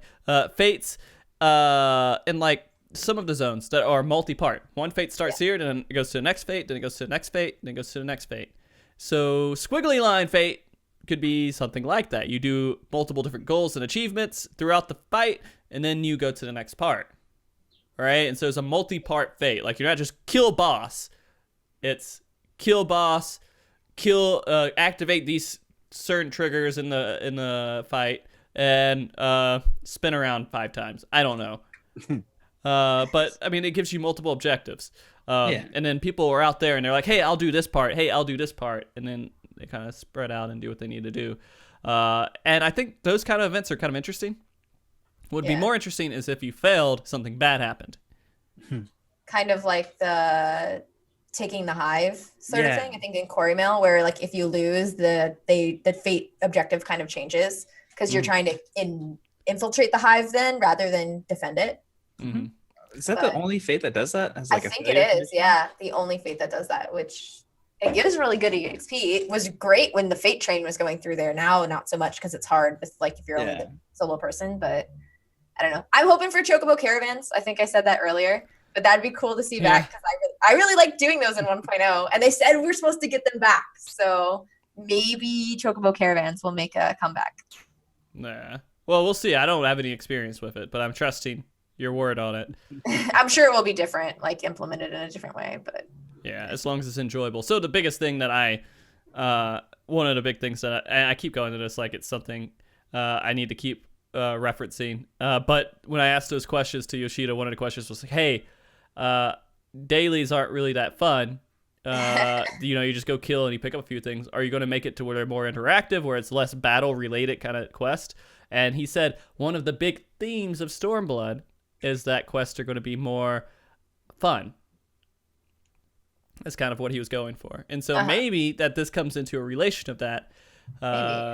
So where they're trying to make everything that you're going out there doing in the world has more fun to it. It's not just, hey, I'm going out there and I'm just going to do as much DPS as possible. Yeah. I don't think we mentioned it too, but we're supposed to get that bonus with the Fates too, the EXP bonus for doing a specific objective. So like there's the Fates, there's like a new incentive to do a certain thing. They didn't say what, they said they wanted to keep it like a surprise, but you can apparently get like an EXP bonus for doing something like some objective in the Fate. Not necessarily getting gold, but doing something specific. Well, that'd be cool. Yeah. So I thought that was cool too. So it's like you're while you're still trying to complete the fate, you want to do some other things with it. Mm-hmm. I mean, that's good. That makes it to where people want to go out and do them. I mean, how many fates did you do in Heaven's Sword? I actually did. We did a. How many fates did we do in Heaven's Sword when we were leveling? No, hardly. Hardly any until the very end when we were waiting for our freaking library queue because we had done all our levs, we had done every quest, and we were simply waiting for that queue. So I think that's the only time when we did fates. So you never would like, hey, I'm level 60. Let me go back and do some fates. Oh, like when we were level 60 and doing fates? I went around and got the special ones. You know, the ones that give the earring or like the caboose stuff. I think there's the turtle one in Annex Shrine. But other than that, like I don't. And they were too difficult for like the EXP they rewarded, I think, was the other big thing. They had to change them a lot. Yeah, they got buffed a lot. So it's kind of sad that they put in a lot of this content and it was not It's really leveling content. Sort of. I mean, you kind of ignore it. Yeah. You do your quest and then you do your dungeons and then you do your quest and the first playthrough through it wasn't worth it. You got more EXP for either dungeon grinding or main scenario or side quest. If you really want to do fates, use them to Northern Thanalan. That was for like faster EXP. Yeah. Yeah. Oh Jesus, that was horrible. I saw so many bots. Players botted so much on that. Oh, they're still there. I mean, if you go, you can still find them. That's so depressing, man. And then people are like, "No, I don't know what you're talking about." I'm like, "Really? You're responding and acting like a bot until like you eventually see my message. Like, of course you're botting, dude." But I got over it after a while. But I was salty for a bit. All right, so that's pretty much all the stuff that I saw in this live letter that I actually think was worth mentioning. Yeah, we didn't get anything about Eureka though, so concerning. But yeah, I'm hoping a lot of that stuff comes out. I mean, they are doing various events through May, so we should get a lot of information from them. And Eureka, please give it to us. I want to see what that turns out to be, because after I'm number 1 in PvP for this season, I gotta see what's going to be next for me in the next season, and it's going to change up everything. Expansion, of course, people don't realize that, but it changes up a lot with PvP, because you got different jobs and everybody gets different little abilities. And how does that apply to PvP and what kind of modes? Are they going to keep with Feast? That's kind of, I think they are. Probably. Yeah, but is it going to be something else? Because 50 we had, what was it? Fold, right? Fold. Yeah. And then they moved into Feast. Was Feast so successful? They're like, hey, we're going to keep this mode going on to the next expansion? Or are they just like, we got to revamp it and call it something else? No, I think. What would it be called? I want to know. Let's see, eating and then folding laundry. It's gonna be the fork. The fork. Yeah. I mean, it could also be the surf. The surf. It's gonna start with an F though. Oh, that's start with an F. God, I don't know. The fighting. We'll just call it fighting. Yeah. Fighting. It's FITE. The fight. The fracture. Yeah, the fight. Oh, the fracture. Yeah, that'd be a good one. Yeah. All right. Fission? Isn't fission like a water? Fission. Fission like a water. No, fission like FISION. So like fission like earthquake kind of. I think there's a Pokemon move that uses it. Is it? Okay, we won't go into this. Maybe I was wrong. There probably was. Like I think I think fission as in like a science term, right? Yeah. I think so, yeah. That's when atoms split apart. Yeah. Fissure. There you go. Fissure. I can't pronounce anything. It's okay. You're on a place that's very common. But all right, I think that's good. I think I talked about all the stuff that I wanted to talk about with Live Letter. Do you guys have anything else that you guys want to speak on? I think that was a lot of it. Yeah. It's pretty exhaustive right there. Yeah. All right. Excellent. Okay, so the only other thing is that I'll remind you guys that I will be trying to help promote that event going on for that Aether Cup, the little PvP stuff that they're doing with that player event. I know what server. If it's not Aether. Gilgamesh would be, yeah, it's probably where it would be. A lot of teams are out there. I think, let me look at the notes I have on it. I don't know. I really think it's just going to be a Gilgamesh. A Gilgamesh one. I can't expect it to be anything other than that, but we'll see. They'll have more details for that later on. But yeah, keep a lookout for that. It's going to be beginning of May, first week or two. And let's do shout outs here. Stefan, I don't know how you would do all Aether servers with the matches. You can't do custom matches yet. So how would you do all servers? You might have to just time it, but you could still get paired with someone. Yeah. Is you could time it, but you would still have a chance at getting. Like, you just sit there until you time it properly, and you would all have to be like on a voice comm and be like, okay, did you guys get the queue? And then. Yeah, I guess that's possible. I guess there's a way to do that. It's be tricky, but you could do it. Yeah. Okay. All right. Nariko, do you have any shout outs that you want to do before we go off air? I don't. You don't care about anybody? Anyone, a lot, because I read through a lot of the different translations. Reddit, Marco's translation with Mr. Happy, and obviously the official forms. So it's always great to see that, because while we do get official form translation, going through live and being able to read it with that, I would say that would be since this was the live letter topic. Anyone who supports or contributes to translations, even if it was in Twitch chat, a lot of the times I have like all of the translation sites, or even on Twitter, I know Game Escape and Nova Crystal does them too. So anything like that is really helpful for me, at least, because I don't speak any Japanese. So for live letters, I would definitely want to say shout out to all the translators who contribute to making this happen a lot sooner. Yeah. Thanks for giving us information, guys. Let us know what's going on so we don't feel so out of the loop. Balana, any shout outs for you? Yeah, I have to agree with Nariko. Shout out to all the translators who help out the community like that. Also, shout out to Frosty for having me on here for like the 12th or 13th time. Yeah. And shout out to everybody in Elysium over in Gilgamesh. Shout out to my raid team, Tempest. Yeah. All right. That'll do it. Good. All right. So we do have to choose someone to host, but I'll let you guys go to look at somebody to host here. And we'll do it while the credits are rolling. Or after the credits are done rolling. But, we'll discuss it while the credits are rolling. But thank you, everybody, for coming and watching the show today. I appreciate it.